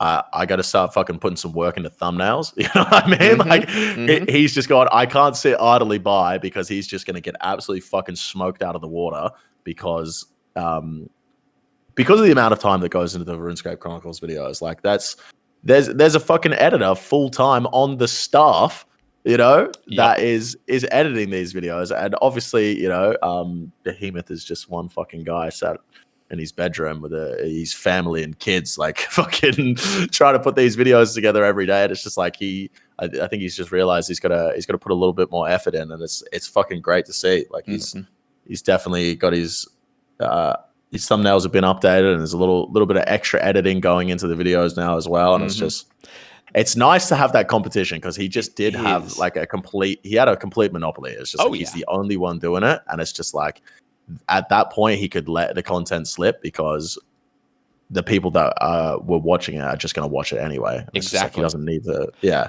So no, I mean, he's got the competition, but I mean, Behemoth, I mean, he's making bank from every daily uploads on YouTube with multiple tens of thousands of views and sponsorships. I mean, you're making absolute bank when it's a solo project. Yeah, I haven't spoken to him in a while, but I remember like a while back, like he wasn't making anything because all of his videos are getting demonetized. There was like a big, I don't know, I haven't spoken to him recently, but like, yeah, there was a long time where he was making daily videos for nothing. Yeah, no. We were definitely talking about that on the cast that was just about a year ago at this point. But when I think about it, what I see Kemp Q, what he's done is like, he has hired people to help him out. And so I wonder with Behemoth, like, obviously he's got a great thing going. And to be honest, with just RuneScape Chronicles and Behemoth, I mean, there really is not much he really needs to change, to be honest, besides just putting a little bit more effort. In fact, he doesn't even need to put in that effort. People love Behemoth, so like he's golden already. But I will say, if competition were to arise, I mean, he's probably got the resources now to really distribute a lot of this extra effort. So if he wanted to put more quality in, it's like just give a little bit to, another person that can do all the edits. You teach them, they'll do it, and you just do the narration basically every day. That can start happening. Yeah, exactly. And that's also something I've started to look at. Like I've seen the success of Chronicles videos where there's like an editor on staff, and I'm like, shit. I'm looking at like properly hiring someone, making YouTube a business. Like I said, if I had the choice between playing RuneScape and going outside, I'd fucking go outside. So why not make, my main source of income more like a fucking well-oiled machine of a business, rather than just trying to do everything myself. You know what I mean? And it's just like, it was great because Kemp went out and proved the concept for everyone. It's like, you know what? He took all the risk, and obviously he's getting the rewards now. But now that, people have seen this works, like there's nothing stopping anyone else from doing it. And obviously, Behemoth, you can see from the increase in quality in his videos, he definitely has someone on staff now. Like that, I would eat a fucking hat if you told me he was doing all this himself still. But it's just like, proof of concept now, and it's just like he's taking all the risk. Shout out motherfucking Kemp Q for taking all the risk for me. And now I'm looking at doing something like that myself. Not a highlight channel. I meant for my own channel, but like making it more of a business where it's not just a solo. I mean, because this is the same thing I'm doing right now. It's just everything's me. It's me, and it's not very well oiled. It's still a machine of like at least the podcasts and the rambles. I have my routine that I like, and giving that to another person, the responsibility to do what I've done would involve obviously more money. I would need money to pay them, and I would need to teach them and all this stuff. But that is where I see my content going, at least in the next couple of years, is like, I want to be able to just relax a little bit more and really focus on the content rather than like all the other behind the scenes stuff that nobody understands. Or people, sure. I should rephrase it. Not nobody understands, but people don't see it. Yeah. Well, the thing that always held me back from hiring someone is I would go, I want to hire an editor. I want someone to edit my videos together for me. And then I would go, fuck, that's expensive. That's really expensive. And it's like, oh shit, maybe I make $100 off this video. It's costing me $100 for the edit. Like I'm making no fucking money. But you think about it, this is a business at the end of the day. Like it doesn't matter if you're making money off YouTube, it's a fucking business. And how many people go into business thinking that they're just going to immediately profit? It's just like the whole point is building it up. Like a lot of people just go straight into debt to build their business because they believe in their fucking brand and they know what they want to achieve. Exactly. And it's like, why is it such a fucking outrageous concept to me to bet on myself when it comes to YouTube? Like that is fucking outrageous. So that's something I want to look into, and I definitely want to start spending the money that I make on making better content, because that is just going to ultimately end up with me making more money from the better content and less effort on your part, really, when it comes down to it. It's amazing. So it's cool to see what Kemp Q's done. It's cool to see that he was the one taking the risks, and we all get to kind of see how that works out. That's awesome. All right, I don't understand this next one, but Evil Twigster also asks, Parmy or Parma? This is a great Australian debate. There is an Italian meal, actually, called the chicken parmigiana. Okay. And it's an absolute staple bar meal. We go to the pub here in Australia, and you go to a pub for a meal. You sit down, have a meal and a beer. And I'm sorry, if you're Australian, you walk in, you don't look at the menu, you order a fucking parmy. Simple as that. And the great Australian debate is it called a parma or a parmy? And that honestly just depends on where you were born as to what you would call it. I think a lot of people out west call it a parma. Here in the south, we call it a parmy. So personally, I don't give a fuck what you call it. You know what I mean? Like, I don't care at all. I just want to eat it. It's fucking delicious. But for me, it's a palmy for sure. Because when I say parmigiana, I say parmigiana. You know what I mean? Yep. The palmy is, I don't know. Okay. I think we got that settled then. So West is Parma, right? Or wait, did I mess it up? That's it's around that. Okay. I don't know. I know some people from the south that call it a Parma. It's I don't know. It sort of depends on where you're born, but it's the same as well. Like in Australia, with words like castle and castle. I say castle, but like depending on where you're born, you might say castle. And it's just like, I don't know. Does it really fucking matter how we pronounce the word? Everyone knows what I'm saying anyway. It's like people that say nuclear or nuclear. Nuclear. All right. He also asked his final question. Age of Empire. I'm assuming AoE is Age of Empires. Age of Empires streams when? Never. So I don't play video games, right? I play RuneScape on stream. That's my job. I do it for a living. Other than that, I don't really enjoy any other video game. The only one that I actually enjoy is Age of Empires, and that is something that I do for me to wind down. If I ever just feel like playing some games, I will just play some AoE.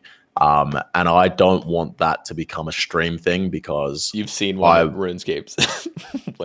No, not even that. It's just like I just want to sit down and enjoy myself, and I want to say some unhinged shit to my opponent when he beats me. Like I want to flame that motherfucker, and I can't do that on stream. You know what I mean? Like I want to sit there and go absolutely fucking nuts and say awful things and tell him I hope terrible things happen to his family. Like I can't do that if I'm on live stream. I want to enjoy myself like that, you know? Oh my god.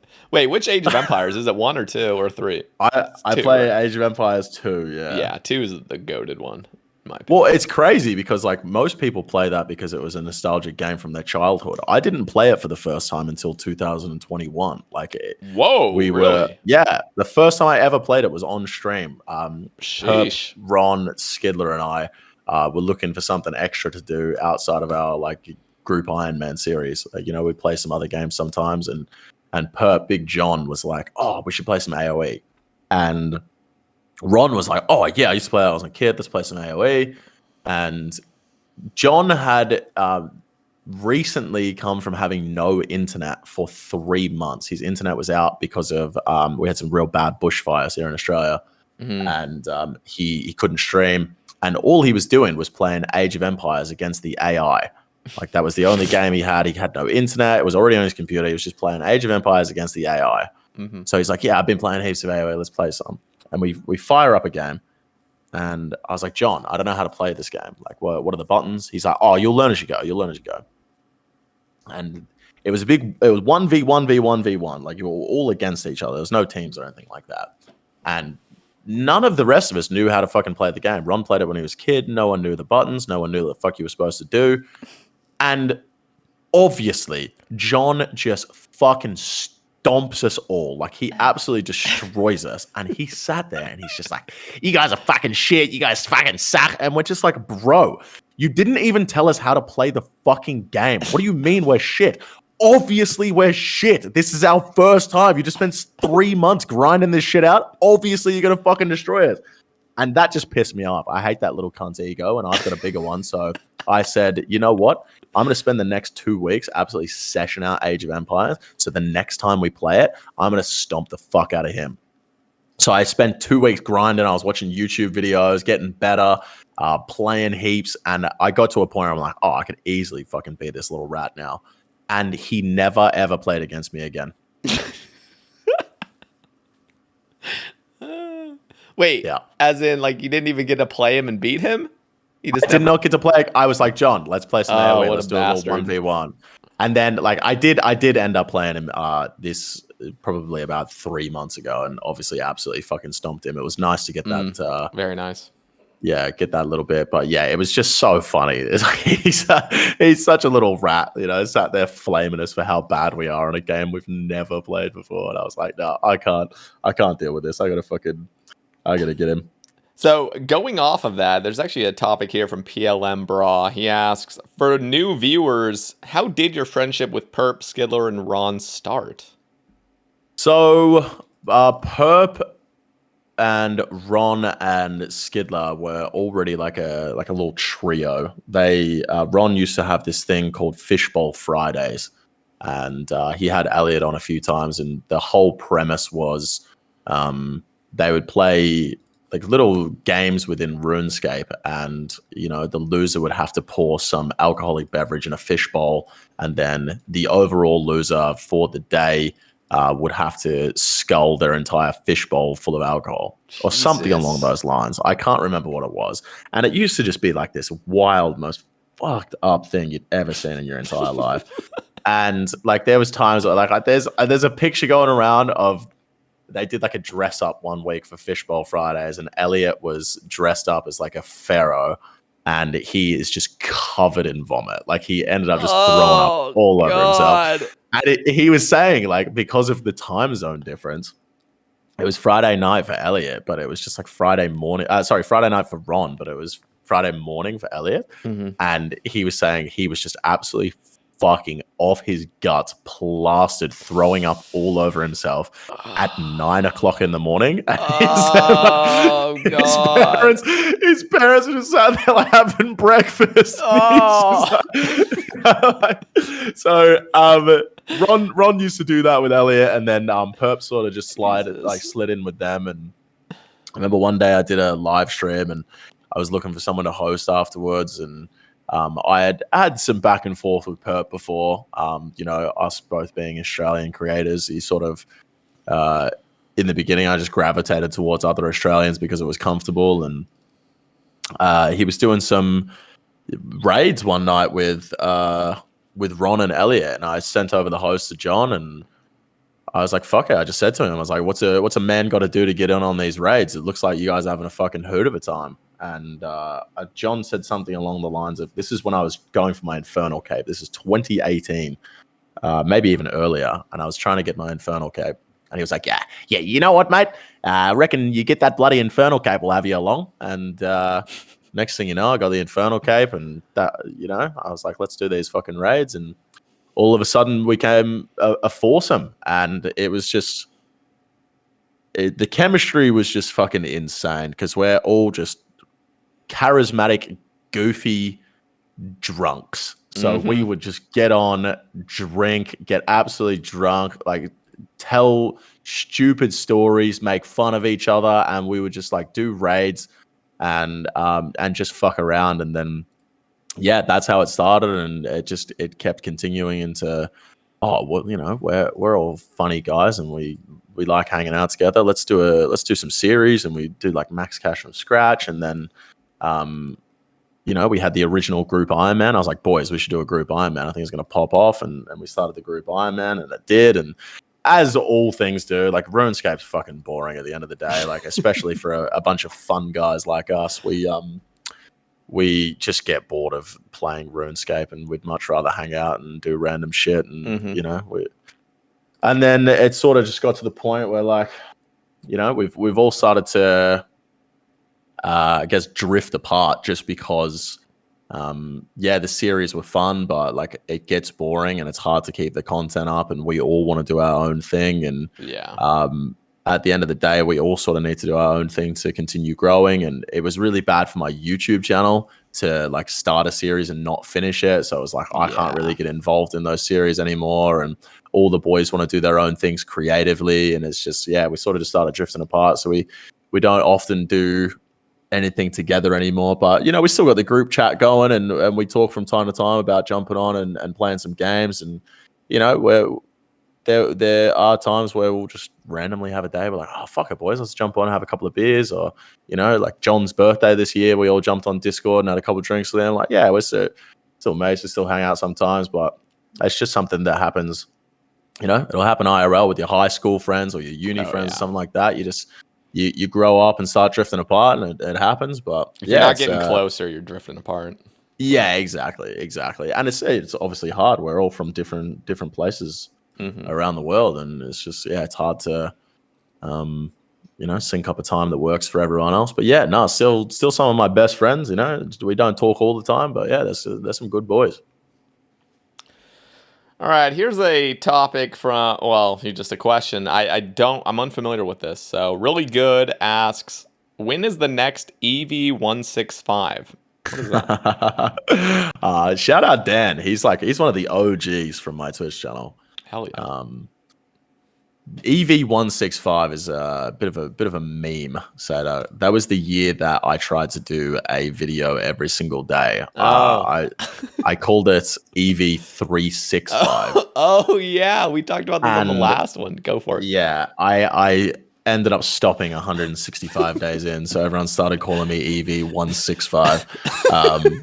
But I always said I would never ever do it again because it's just so much work. I got really fat. I didn't get to go outside. My relationship fell apart. It was just awful. I couldn't do it. Mm-hmm. But having an editor on board and seeing how smoothly that shit can go, and I think it would be possible to just get a video out every day for a year, and it's actually something that I am looking at doing next year. So there might be EV365 round 2. So okay, I know we talked about this a year ago, and I didn't re-listen to my cast. I cannot re-listen to casts. I've tried to do it with previous guests I've had on for the second time, and it's dude, I start listening to it, I'm I can't stand my own voice. This is painful to listen to. So explain to me, what were the pros and the cons of well, I already know the cons of doing it, but did you see heavy growth doing a video every day, or was huge? Okay. Did your audience were they dude, you're uploading too much? Did you get any of that criticism, or? The thing was, when I started the EV365, I think it was either under 10,000 subscribers. No, it was definitely under 10,000 subscribers when I decided to do a video every day for a year. And I blew up, bro. I think that year I went from 5,000 subs to 40, which it doesn't seem like much.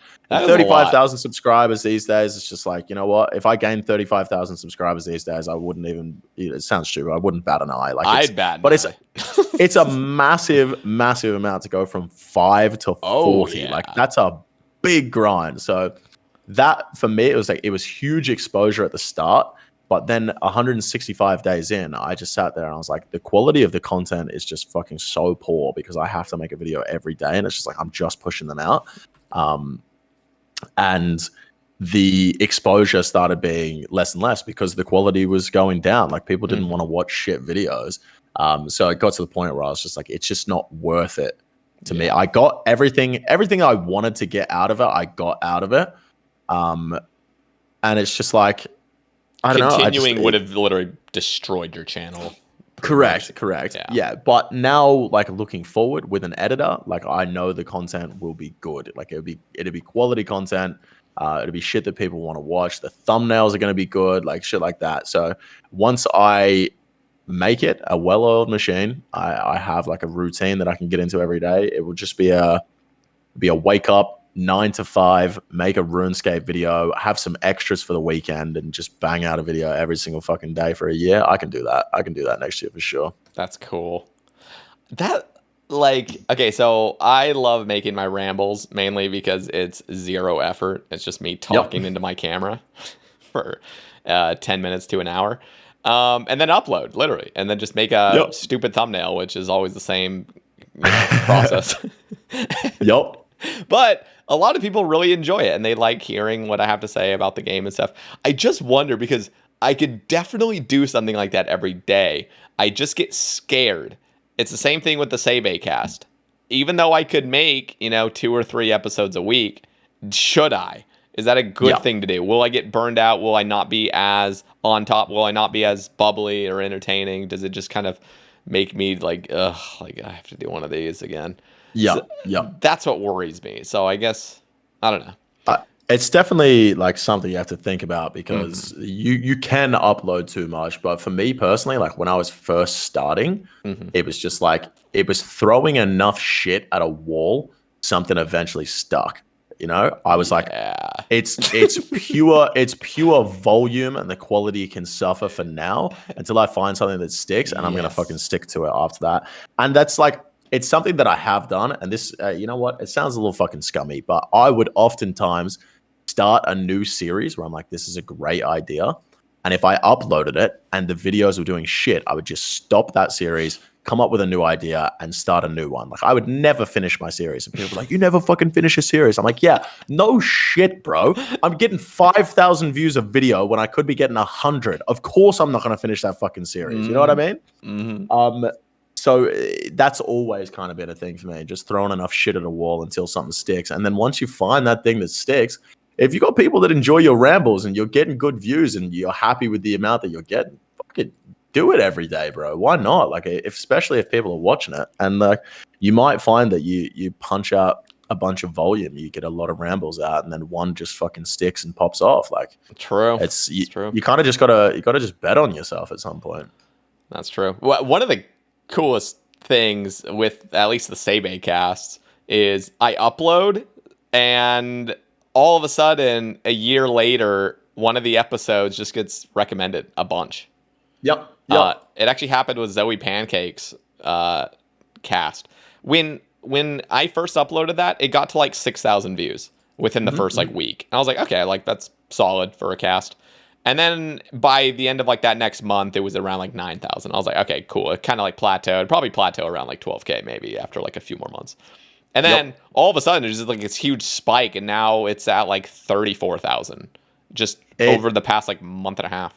There's something that just happens, bro. It's so weird. It's just recently started happening with me as well on a video I did called "Pretending to be a Noob" to make streamers smile. It's a series that I did, and I've just sent you a picture in Discord now. I watched the video where I was in it. But exactly. Yeah, you were in one. So like, you can see at the end there, the spike in viewership, like that has just recently happened. It's gone from getting no views to now it's getting like 2,500 views every single day. Yep. And that is something that happens a lot. I don't understand what it is that like starts pushing the videos into the algorithm, but that was one of the big things that happened with my Battle Royale videos. They would reach certain viewership, then it would plateau, and then all of a sudden it would just get back into the algorithm and just start absolutely pumping up. And it's just like, I don't know what it is, man. I don't know what it is. It's a good feeling because you're doing nothing. Yeah, exactly. See it go up. Like, hell yeah, dude. I remember talking to somebody. I want to say who I've talked to, but it's just been 100 people now. You can't even remember. Yeah. But Slayer Music, you know, the guy that made all the quest guides. Dude, apparently for like years after he was inactive making quest guides, you know, just the occasional one here and there, he was still getting like, I think 4 million or like 2 to 4 million. Maybe it was 2 million. I think it was 2 million views a month. Mm-hmm. Yep. Like, it's fucking for doing crazy, nothing. Like, that's insane. Absolutely nuts. Like, that's one of the big things in my channel. I think we spoke about this last time I was on the cast, is I used to have a word for them, but they're just like, they're slow burners. And it's just like guides and shit like that are just constantly going to get views over time, to the point where like I made so many guides, and it's something that like Theoatrix has done. Like all those people that make a bunch of guides, like that's their whole shtick. They make guides. They're timeless almost. Yeah, they are. Kind of. And it's like, it's a real good cushion, because now like I've made so many guides in the past. I'm planning on doing some more again, but I can now not upload ever, and I still have enough money to pay my bills. I've got like nice. there's a baseline. I will never go under that, because all my old videos continuously still get views. And so that's a big thing with the guides. It was a big thing with the battle royales as well. Like I had 3 battle royale videos on YouTube that over the past however many years that they've been uploaded were making me collectively $1,000 every month from doing nothing. You know what I mean? They're just good. Yeah, it's absolutely fucking insane. So it's like, it's great to just like have that cushion as well. And yeah, they're just timeless videos, and just somehow they just get back into the algorithm. And Yeah. it was weird because like when I started YouTube, I had no one that I could talk to like for advice. It was just like I had to figure all this shit out myself, and that is sort of all I knew because I made those guides. I've always sort of had that baseline. There's always just like I never go down to zero, and I would speak to people that were like averaging more views than I was on their videos, and they're talking about how like they can't afford to do content creation full time. Like they've still got their full time job, they can't afford it. And I was like, how the fuck? Like you get more views than I do. And it's just like if they don't upload, they go down to zero. That's not something that happens for me. And like I didn't realize that. I thought everyone's channel would be exactly like mine because that's all I knew. There's no one you could go to for advice. We're all learning this shit for ourselves. But yeah, it's really nice to have that cushion for sure. Yeah, that it's definitely, and again, I was in the same boat, still am in the same boat where I'm just clueless. I just started a YouTube, had no idea what I was doing. In fact, a lot of my videos were just not even able to be monetized because I just throw on some music on it because I'm like, I'm not going to take this seriously. And then I realized like all of those videos with the music, like those little like guides I'd make, just music guides, like they actually, some of them pop off. I'm like, Jesus, I should have just disable the music. But it is cool. It is cool because like for the longest time, and this is why whenever I get a streamer on the cast that's exclusively a streamer, I'm like, dude, try YouTube, do it. Like just do it because it's just another form of revenue, especially when they're full time. If you have your own job and you're just streaming for fun, that's a different story. But like, man, YouTube has given me so much cushion room with it just being able to do my own thing, and I don't make much right now. I'm still growing my channel, I'm still growing everything else, but like that cushion and that baseline is something you don't get on Twitch. Twitch is just like ruthless. Like if you don't stream that month, you're fucked.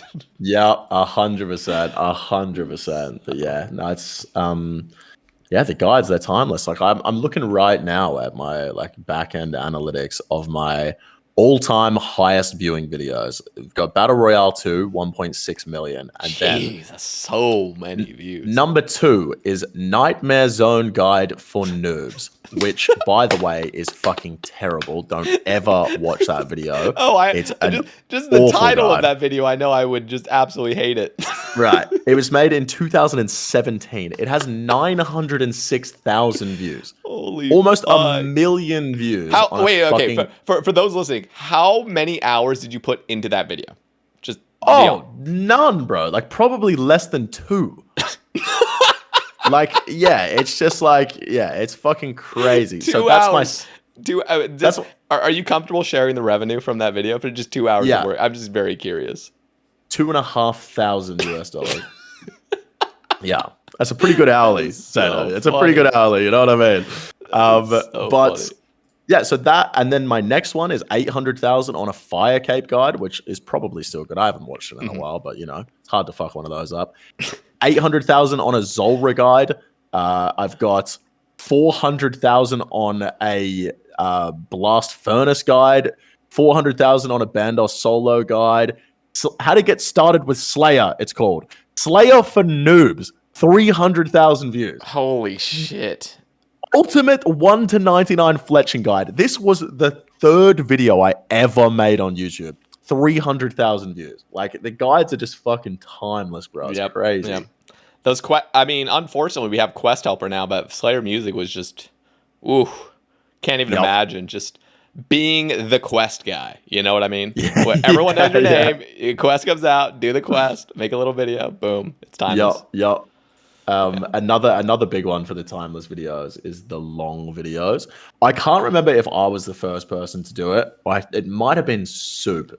I think it was definitely Soup on his Iron Man series, where he just took every episode of his Iron Man series, made it into one video, and just uploaded the whole thing. Yeah. I took every episode of my Maxing series and I put it into one 12-hour, 15-minute video, and I uploaded it. So every single thing in that video was already on YouTube. I had uploaded every single one of those videos individually. All I did was put them together, render it out, upload it on YouTube. 650,000 views over the past 2 years, 3 years, and almost $5,000. Like That is insane. For nothing. Like it's just So there's. I wonder. Okay, well, first of all, what's the longest you can upload?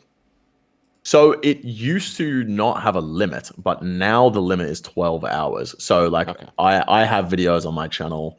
For example, the first speedrun cup, I believe that's like 28 hours or something along those lines.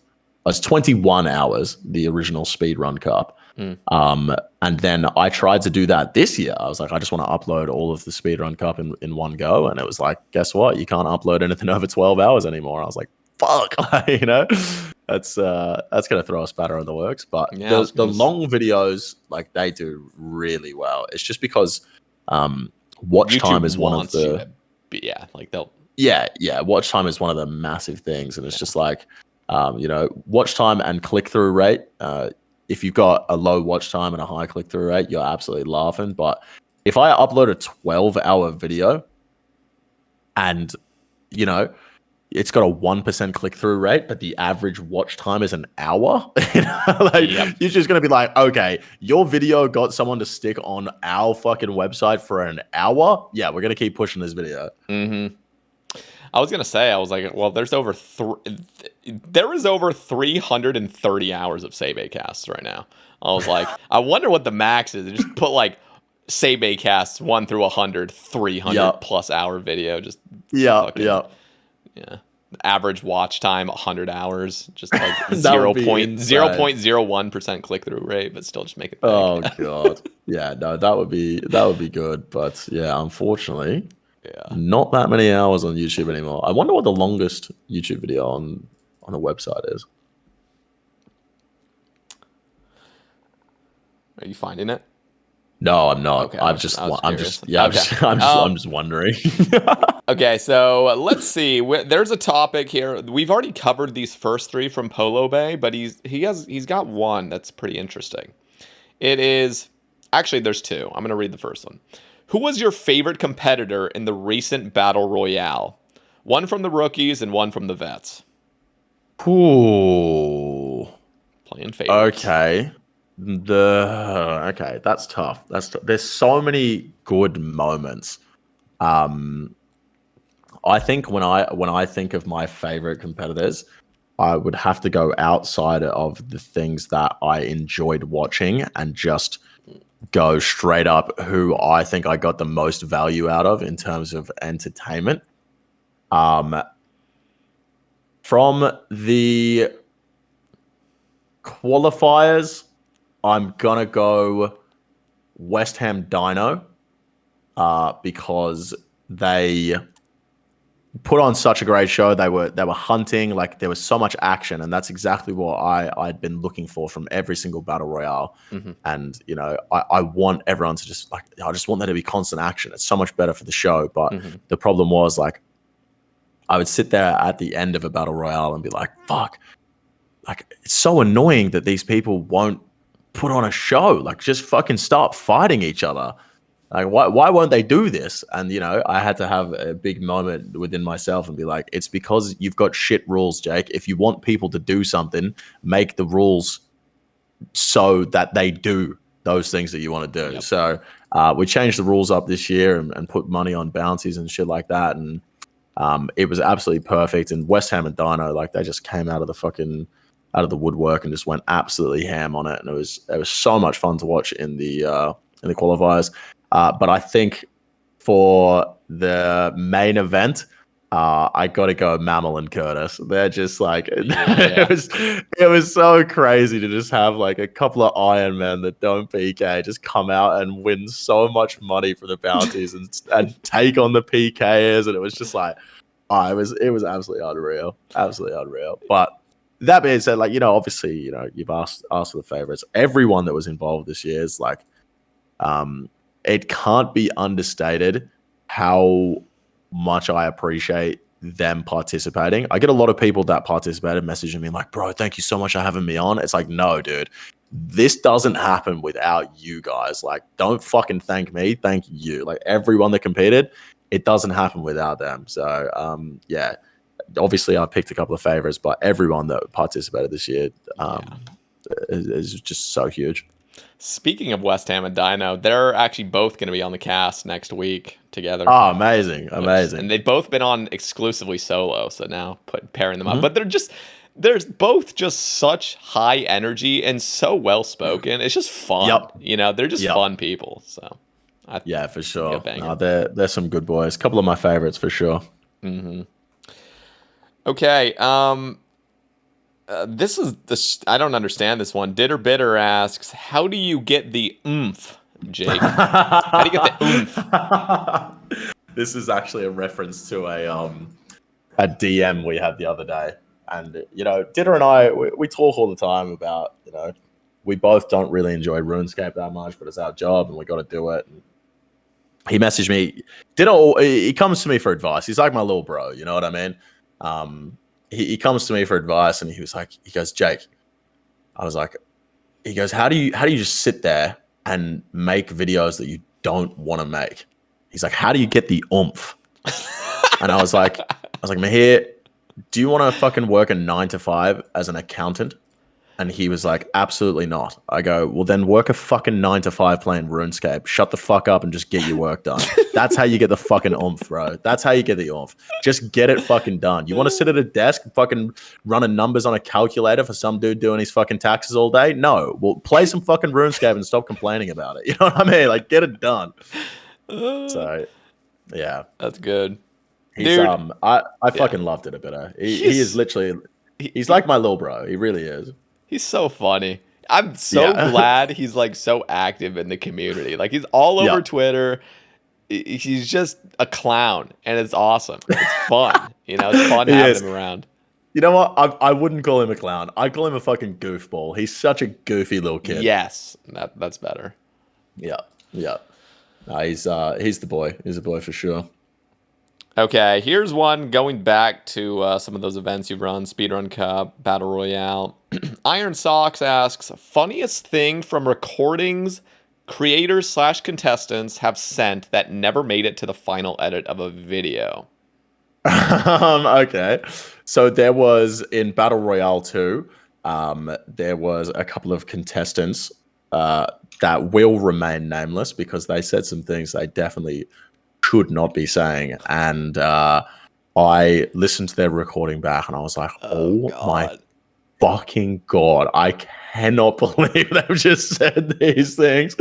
And I hit them up afterwards and they were like, oh shit, yeah, I mean obviously don't put that in. I was like, yeah, no shit, I'm gonna fucking put that in.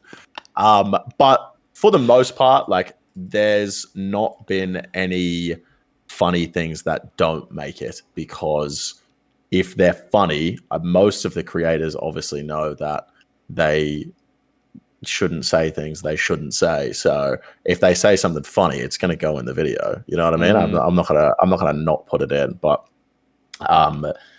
yeah, they have the only funny things I would say is just like behind the scenes things, like, Hootie and I'll be talking and I'll just be like, dude, how the fuck has this guy messed up his recording so badly after I set it up? Like, it makes absolutely no sense. Or, it takes me 5 DMs to get a response from someone. And like, it's just funny shit like that behind the scenes where Hootie and I are kind of just making fun of people. That's the funny shit that doesn't make it. We're just, but anytime a creator says something funny, it goes in the video. It doesn't make sense not to include all of the funny shit. But sometimes people say things that they shouldn't say, and that is definitely not coming out. I've certainly said things I shouldn't say before, and you're not going to put it in the video. Definitely not. I remember there was one time Skidler, something happened. I don't know, he might have been sick, but he was really worried about taking days off. He had mad Twitch anxiety that his sub count was going to go down. So I told him I'd stream for him on his channel while he was away. And I did a live stream on his channel. And then afterwards, I was recording a video. I can't remember who it was with. And recording on my end. And we were just talking about some people in the community we didn't like. We didn't enjoy. And I was just absolutely fucking blaming the shit out of them. And afterwards, I pressed stop recording, and something inside my mind just fucking triggered, and I was like, holy fuck, I just clicked stop streaming. So I no.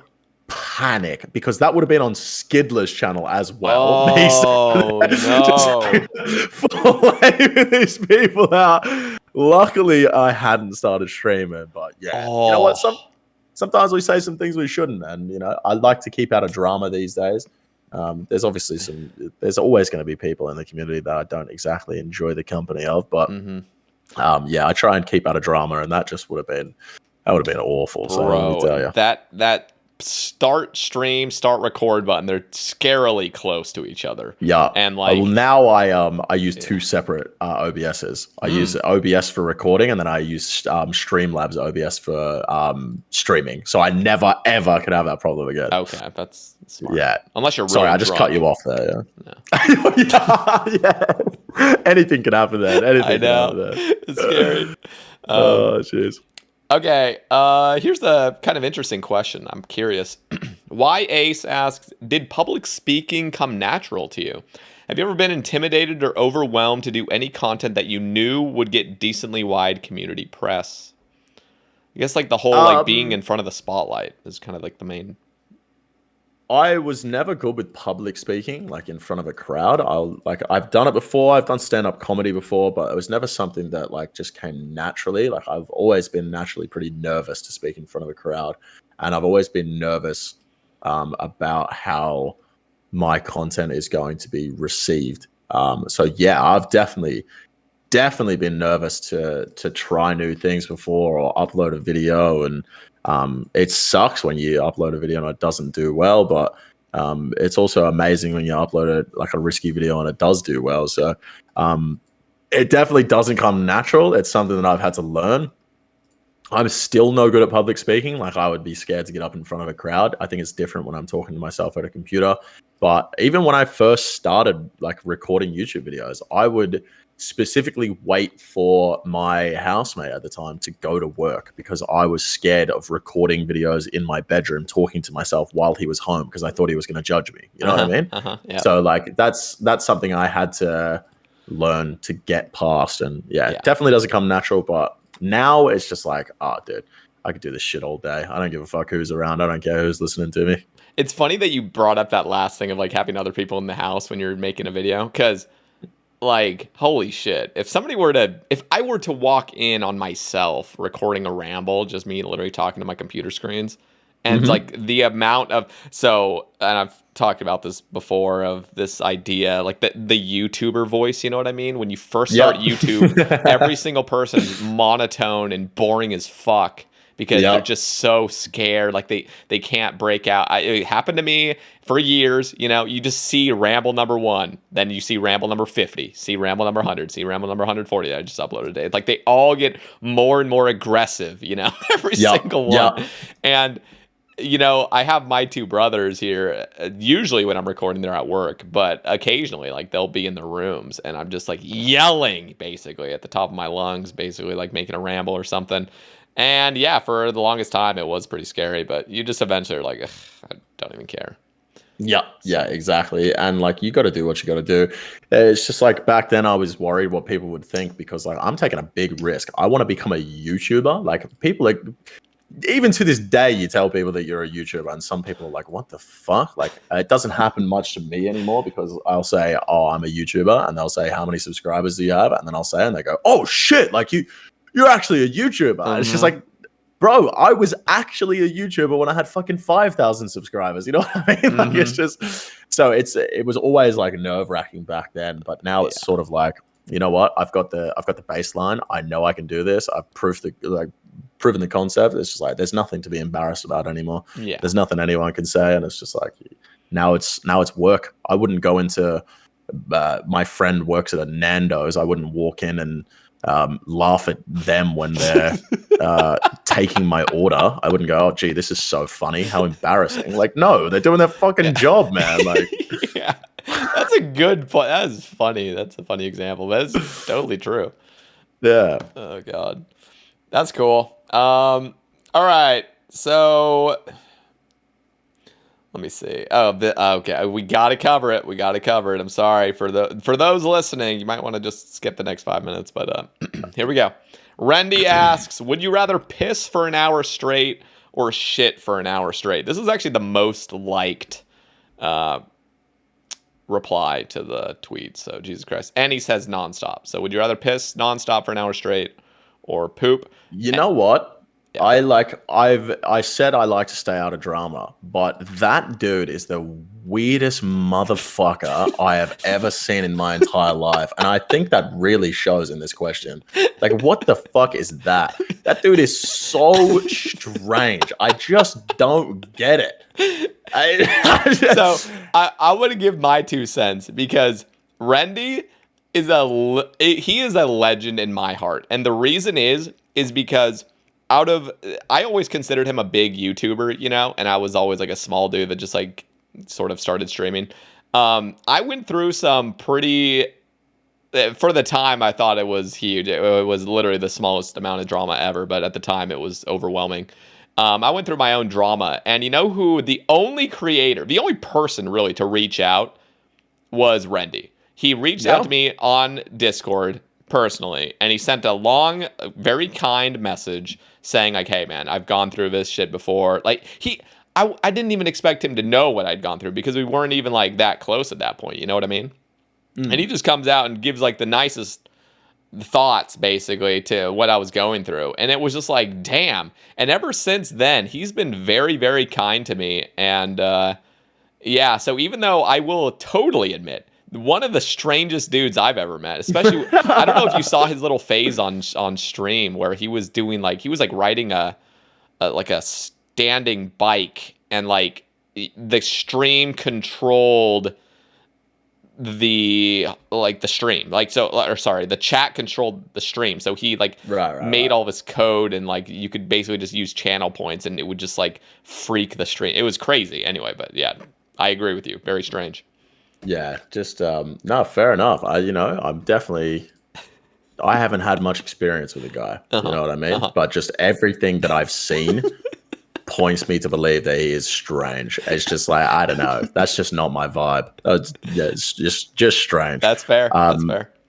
I think I would rather shit for an hour because I would lose more calories. Yeah. No, I was thinking about that because like, you know, okay, I know I told everyone to skip this for the like 5 minutes because it's just gross. But you know when you just get like a big load in the toilet, and it just feels good, like release, like the release of a number 2 over the release of a number 1 is just like way better. And so unrivaled. Now for an hour, that I'd probably say piss, mainly because I'm standing for an hour. Well, I'd probably just sit at that point, but I can't be a sitter. I'd stand. But, you can't sit to pee. I mean, I can. I'm not going to. You know. Oh, okay. I was going to say, like, you know what I mean? I swear, every time I go for a number 2, I got to do a number 1. Like, I sit to pee all the time. You know. So, you know, what would actually be cool if you could like split it down the middle, so it's like 30 minutes of both. Oh, that would be nice. Actually, we'd take those. Take those. Anyway, yeah, we had to cover it. Jesus Christ. Okay.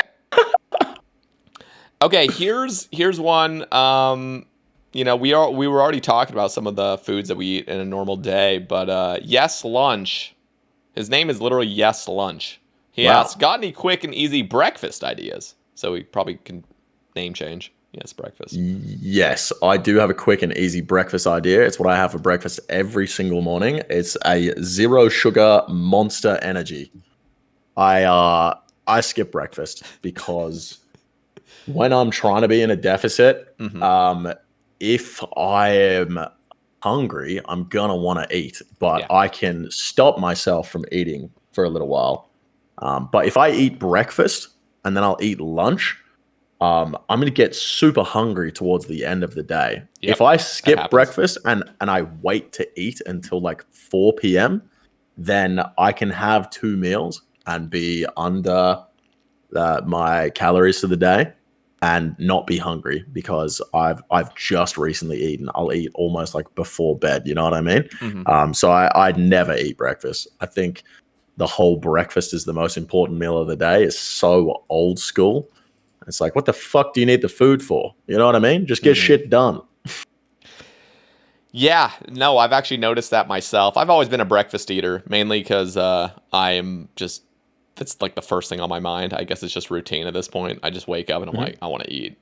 And if I don't eat, I'm just going to be hangry for like the next few hours. Now, my older brother, I mean, he literally will just eat dinner. But his dinner is like fucking order out and just get like 2 things, you know, just like 2 big meals. So, yeah, I mean, my breakfast is just a shake. I know he didn't ask me, he's asking you, but it's just a shake. But I will totally, I'm totally agreeing with you on as soon as I eat breakfast, I'm ready for lunch in 3 hours. You know what I mean? Yeah. And then it goes like the next 3 hours. Like I want to eat again. So. Yeah, exactly. So yeah, the later in the day I can make it without eating. Like I do that every single day. I push as far as I can before I'm like, I need fucking food right now. And sometimes that's just like, you know what? Sometimes I'll make it through a whole day. You know what I mean? Like, yeah.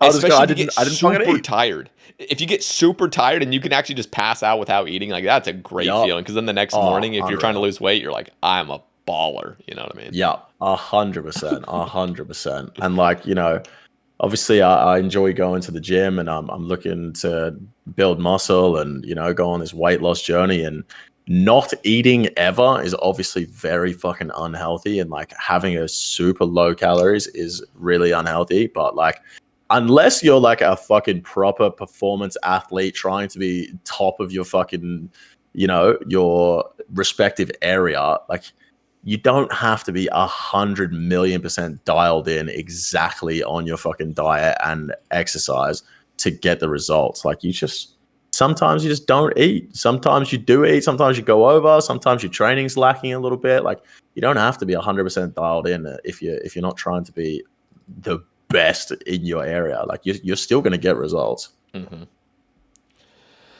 Okay. Aaron Carley asks, top 3, or he's not, well, I guess he is asking, top 3 Australian OSRS streamer / content creators, excluding yourself.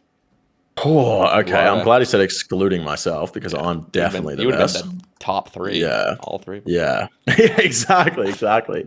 I'll be honest. I don't really watch that many Australian old school streamers. I think I only know 3.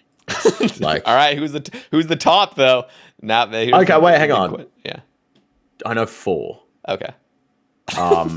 So that's so one of them's not making the list. Oh shit. Yeah, wait, okay, yeah, shit. I can't say all of them then. All right, I'm gonna. Okay, so gee, you fucked up, man. Yeah, that's silly. The person that isn't gonna make the list knows exactly who they are as well. One of my close IRL friends. Perp, Defy J, Monimu. That's my list. Oh, that's a great list. Yeah, I recently met up with Defy IRL. He moved down to the state that I live in, and he lived not too far away. And him and Katarina were actually coming down to my digs to meet up with some other people. And he messaged me. He's like, "Hey, you want to come down the pub?" And I was like, "Yeah, fuck it, I'll come down the pub."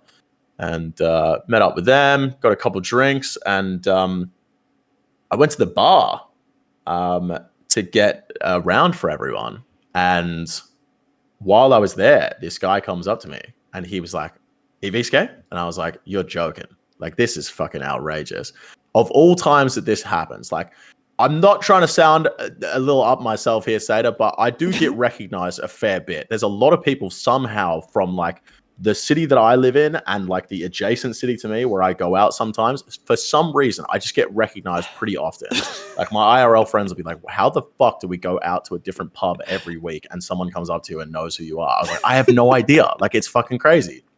So this guy comes up to me and it's like, it's not a shock because like it's happened before and like it does happen regularly.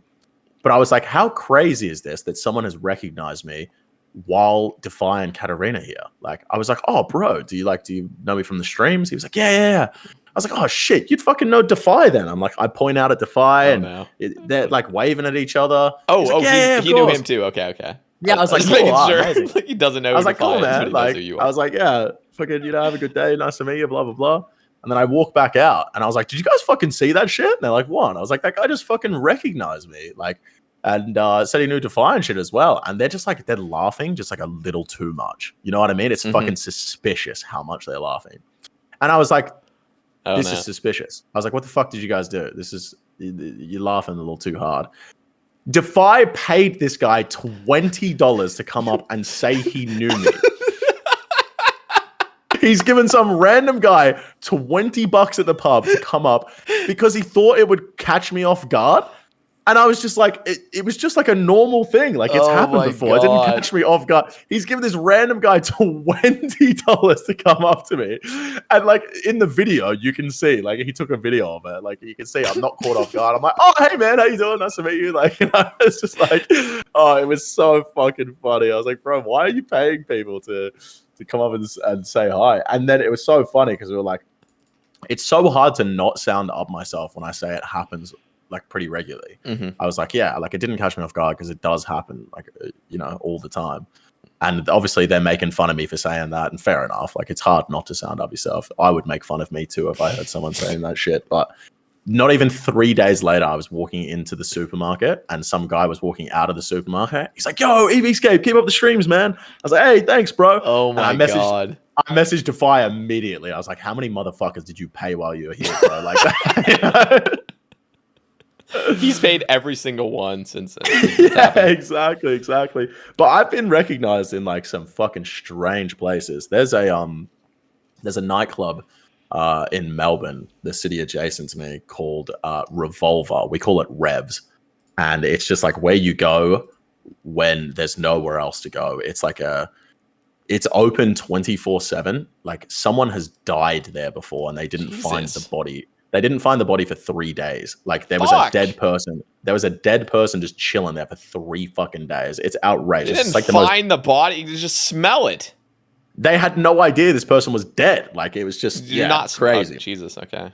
Yeah. So I got recognized at Revs, at Revolver, and I want to say 9:30 a.m. after a huge night out. I was absolutely off my face on MDMA.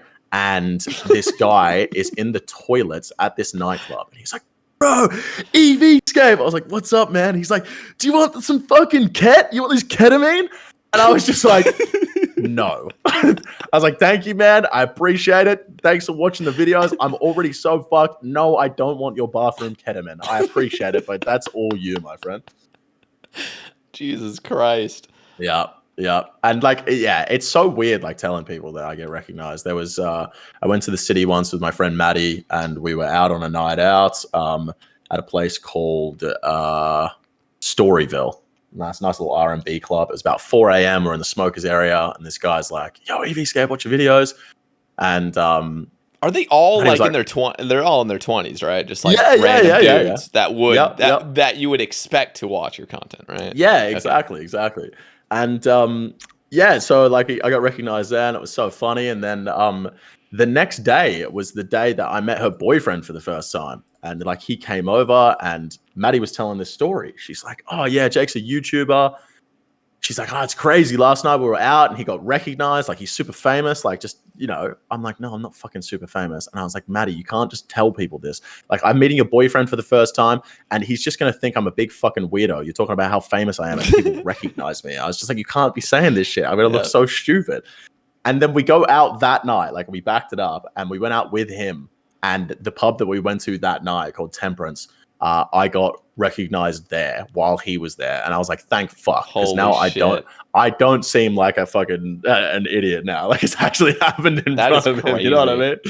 Yeah. So I got recognized from the vlogs one time. It's the only time a girl has ever said they watch my videos. And I was walking through this pub called the Inn, and this girl's like, Jake, and I was like, do I know you? She's like, I watch your videos. And I was like, oh, you play RuneScape? She was like, what?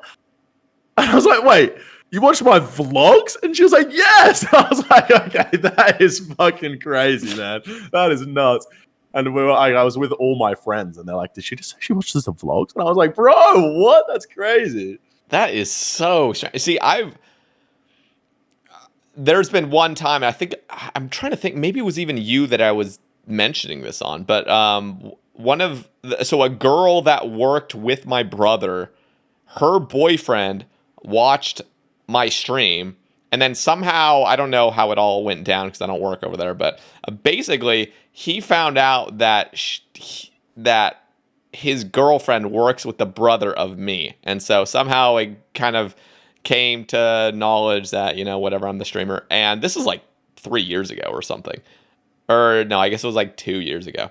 And yeah, we ended up meeting up for dinner at their house. And so it was like the first time where I actually met somebody who had already met me previously without me knowing. You know what I mean? That is strange. crazy. Yeah. A bunch of my girlfriends, like, they'll put an Instagram story up or something when we're just hanging out, and they'll get people DMing them like, "Is that EVScape?" And I'm like, "How does this fucking even happen?"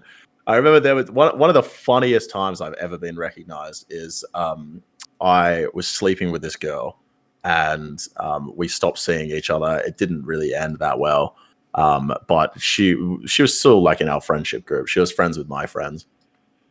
And I found out that the next guy she started seeing after me was like a big fan of my videos. Oh, and I was just like, oh, bro, it was just, oh my God, fuck me. I'm wood cutting right now and my volume's up and I just had a fucking bird's nest scream at me. Jesus, fuck. You got the Cree screech? Oh, yeah, that just got me so bad. Holy shit. Yeah, and it was just like, it was such a funny I win moment because it ended so poorly and she's got a new guy like straight afterwards and he was a fan of mine. I was just like, this is great. This is perfect. That's funny. Okay, here's a topic from Chris Scholes. He asks, how often, if ever, do you rewatch your old content? Ooh, okay. That's a cool question. I do. Sometimes I'll go back and watch my old videos for sure. Interesting. I would say it's infrequent. Infrequent would be the answer to that. But yeah, sometimes I'll go back and like a lot of the time when I'm trying to come up with a new video idea, I'll go back to old ones that I might have made a long time ago during the like video every day kind of thing where like they would have been bangers, but like I just didn't have the traction back then, you know what I mean? And I'll just remake them. Like, for instance, I made a video years and years and years ago, probably 5 years ago. It was one of the first videos I ever made, which was drunk people play RuneScape for the first time. And I had a party at my house, and I would get people drunk, and then I would bring them in, and I would get them to try and complete the Cook's Assistant quest with no prior knowledge of RuneScape. And it was so fucking funny. But I had like 200 subs at the time, you know what I mean? Like, it just didn't have the traction to go off again. And I rewatched that one the other day and I was like, this is such a fucking banger. Like, I'm doing this again for sure. So I'm organizing to have a bunch of friends that weren't in the first one that have never played RuneScape to come and do that again. So that's cool. That's a cool idea. I go back and watch them all the time because it's like, it's memories, you know, like you get to go back and look how bad you used to be, I guess, like how shit your videos used to be. That's why I tried not to watch back in my videos. Yeah. It is helpful though, for sure. And it's good, especially with how much variety you have on your channel. Like, you gotta have some ideas that spawn in your head from watching those. Yeah, exactly. And it's, you know, I draw inspiration from other creators, you know, I watch their videos. I'm like, oh, that's cool. I could do something like this, or it might spawn an idea. And it's just like, I also draw inspiration from myself, my old content, you know, it's just something that, yeah. Okay, here's his second question. I like this one. I'm actually going to answer it first, even though it's directed toward you. Do you think it's beneficial to remember where you came from? Not your mother's womb, I'm assuming, but more like your content creations. Where you came from. Yeah. And yes, I do think it's a good thing to realize, especially if, at least for me, starting out, like, you really don't know where you're gonna go. You know what I mean? When you first start streaming or, you know, making YouTube videos. In fact, a lot of the time, my thought process was, this isn't gonna work out, or like, I'm probably gonna have to like just go get a normal job, or I'm gonna have to go back to school or whatever, you know. And seeing if I could just like see in the future then and just see like 2 years from then or 3 or 4 years from then and just be like, okay, look, you've made something where you don't have to work a 9 to 5. Like, and Yep. you're fine. You know what I mean? And you're living life. That if I just had that knowledge, like that would have been amazing. So I think it is beneficial to remember because it's the same thing I look at now, where I see myself now after 4 years having started. I see it would be cool to see 3 years in the future, just see where I'm at. Yep.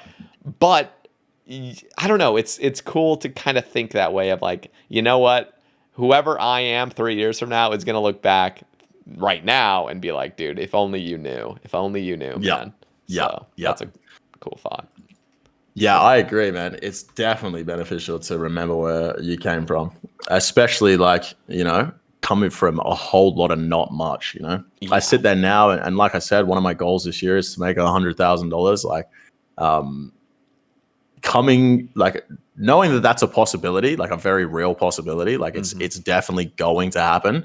And remembering the times where I was sleeping on a single fucking mattress on the floor because I couldn't afford a bed frame. I used to eat Wheat Bix with water because I couldn't fucking justify buying milk. Jesus Christ. Like I would have 2 meals a day. I'd eat Wheat Bix for breakfast and I would have fucking ramen noodles for dinner. Like I couldn't afford shit. Like coming from then, and it's just like, it's great to look back and be like, I'm so glad that I did that and bet on myself. Yeah. Rather than just like doing the regular 9 to 5 shit and not taking any risks. And I'm going to take that fucking risk every single day of the week. I had a conversation with one of my friends the other day, and she was saying, why would you want to risk something good? Why would you've got something good going? Why would you want to risk it? And I was just like, if I've got something good and I can take a risk and have a chance at something fucking great, I am taking that every single day of the week. Like I won't even think twice. And that is like, that's not something I would have thought 6 years ago when I was first starting. Like it took everything to take that risk. And now, knowing where I came from and knowing how it's worked out, I'm taking the risk every day.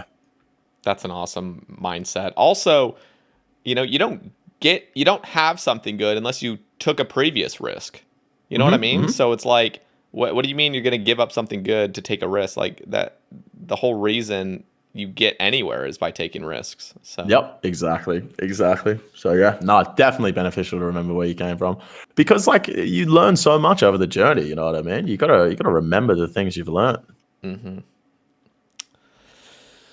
I really like that sort of ending. Here I'll cover his last thing. Do you miss Mudkip? Yeah. No, I had some good times with Mudkip. We were very different people. He is very I don't know what a word to describe him. Maybe like sheltered. We definitely had very different upbringings and things that we enjoy. So like we had a lot of fun recording videos together online. And then like when we met up at RuneFest, it was a little strange because I'm so fucking crazy and boisterous and out there and drunk and he's just so chill and sweet and kind, and it's just like we were just like complete opposites. So like when we met up IRL, it was just like a little different. And it was just like we were both just on completely separate vibes. But I love the kid. He's a great guy, and like I said, he's so sweet and kind. And it's just like we're just very, very different people. But yeah, no, of course I miss hanging out with him. Yeah, he's a good kid. Good old Spence. Okay, we've covered all the Twitter topics. Whew. So I want to ask you: do you have anything that's on your mind that you'd like to bring up? Because if not, you always do such a good job of like, sometimes I'll come in and like I go on a podcast and like I really want to talk about this, and like both times I've been on, I've got to speak about everything that I wanted to speak about. So I appreciate that, man. Yeah. You do a good job, mate. You do a good job. That's the plan for the next 100 episodes or next 99 to get to 200. Is like, I mean, because it really is just a learning process. It doesn't feel like I've learned anything from doing these. Seriously, it feels like I know just as much as I do now about podcasting as I did episode 1. But when I actually take a look, and again, I don't often at all check back on my old content, but I have checked out like episode 2, 3, 4, just those early ones. I'm like, yeah, there's definitely been some big improvements. Yeah, that's what I like to that's hear. what it's all about, man. Like we just said, learning and going on that journey. That's just you'll look back at episode 100 when you get to 200 and be like, damn, Yeah, that's what I was like. You know what I mean? Yeah, it will be really cool. It's strange. It's also interesting to think like at what point does this like end, or does it end? Yeah. Does the cast just keep going? And then like it would be cool to just see how it transitioned from year to year. Such a scary thought of when is this going to end? You know what I mean? The thing is, like, whenever you think of that, it's such a shallow question because things don't end; they just transition into something else. Generally. Yeah, so true. All right, EVScape. I'm trying to make it a little bit different of a conclusion. Usually, I'd ask for 3 shout-outs, but for this, I'm trying something new, which is really just kind of ending it off on a good topic. Which the last one of just I already forgot. I lost my train of thought. Yeah, beneficial where you came from. So I already gave my 3 shout-outs anyway with the Aussie questions.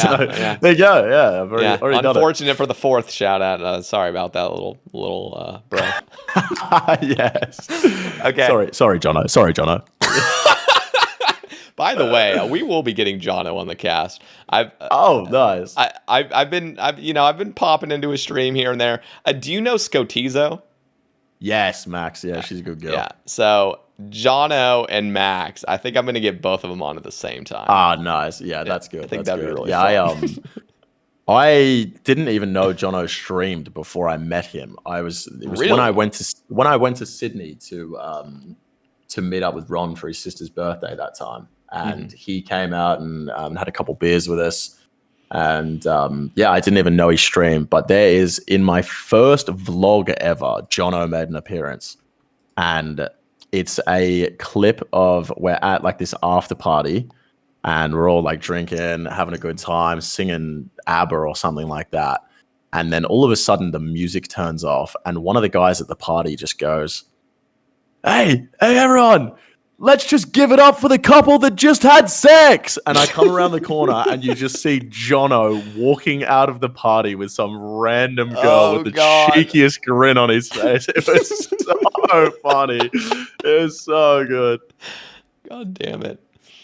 All right, EVScape, I had an absolute pleasure today. For those still listening to this cast, drop down on the description of the video, or if you're on Spotify, check out the description. And go follow EVScape on his YouTube, Twitch, Twitter. Anything else, EVScape, you'd like linked?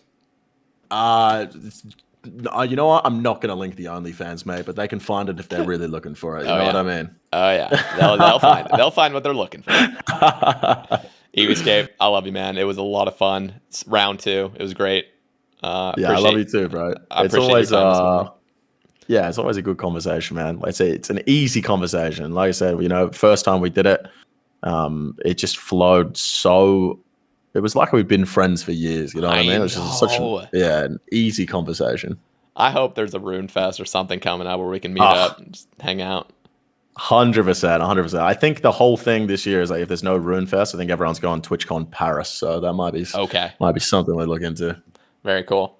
EVScape, much love, man. Enjoy the rest of your day. Guys that's still listening, thank you guys for watching. Be sure to like and subscribe, and go follow EVScape on his socials. Peace out, guys. Cheers.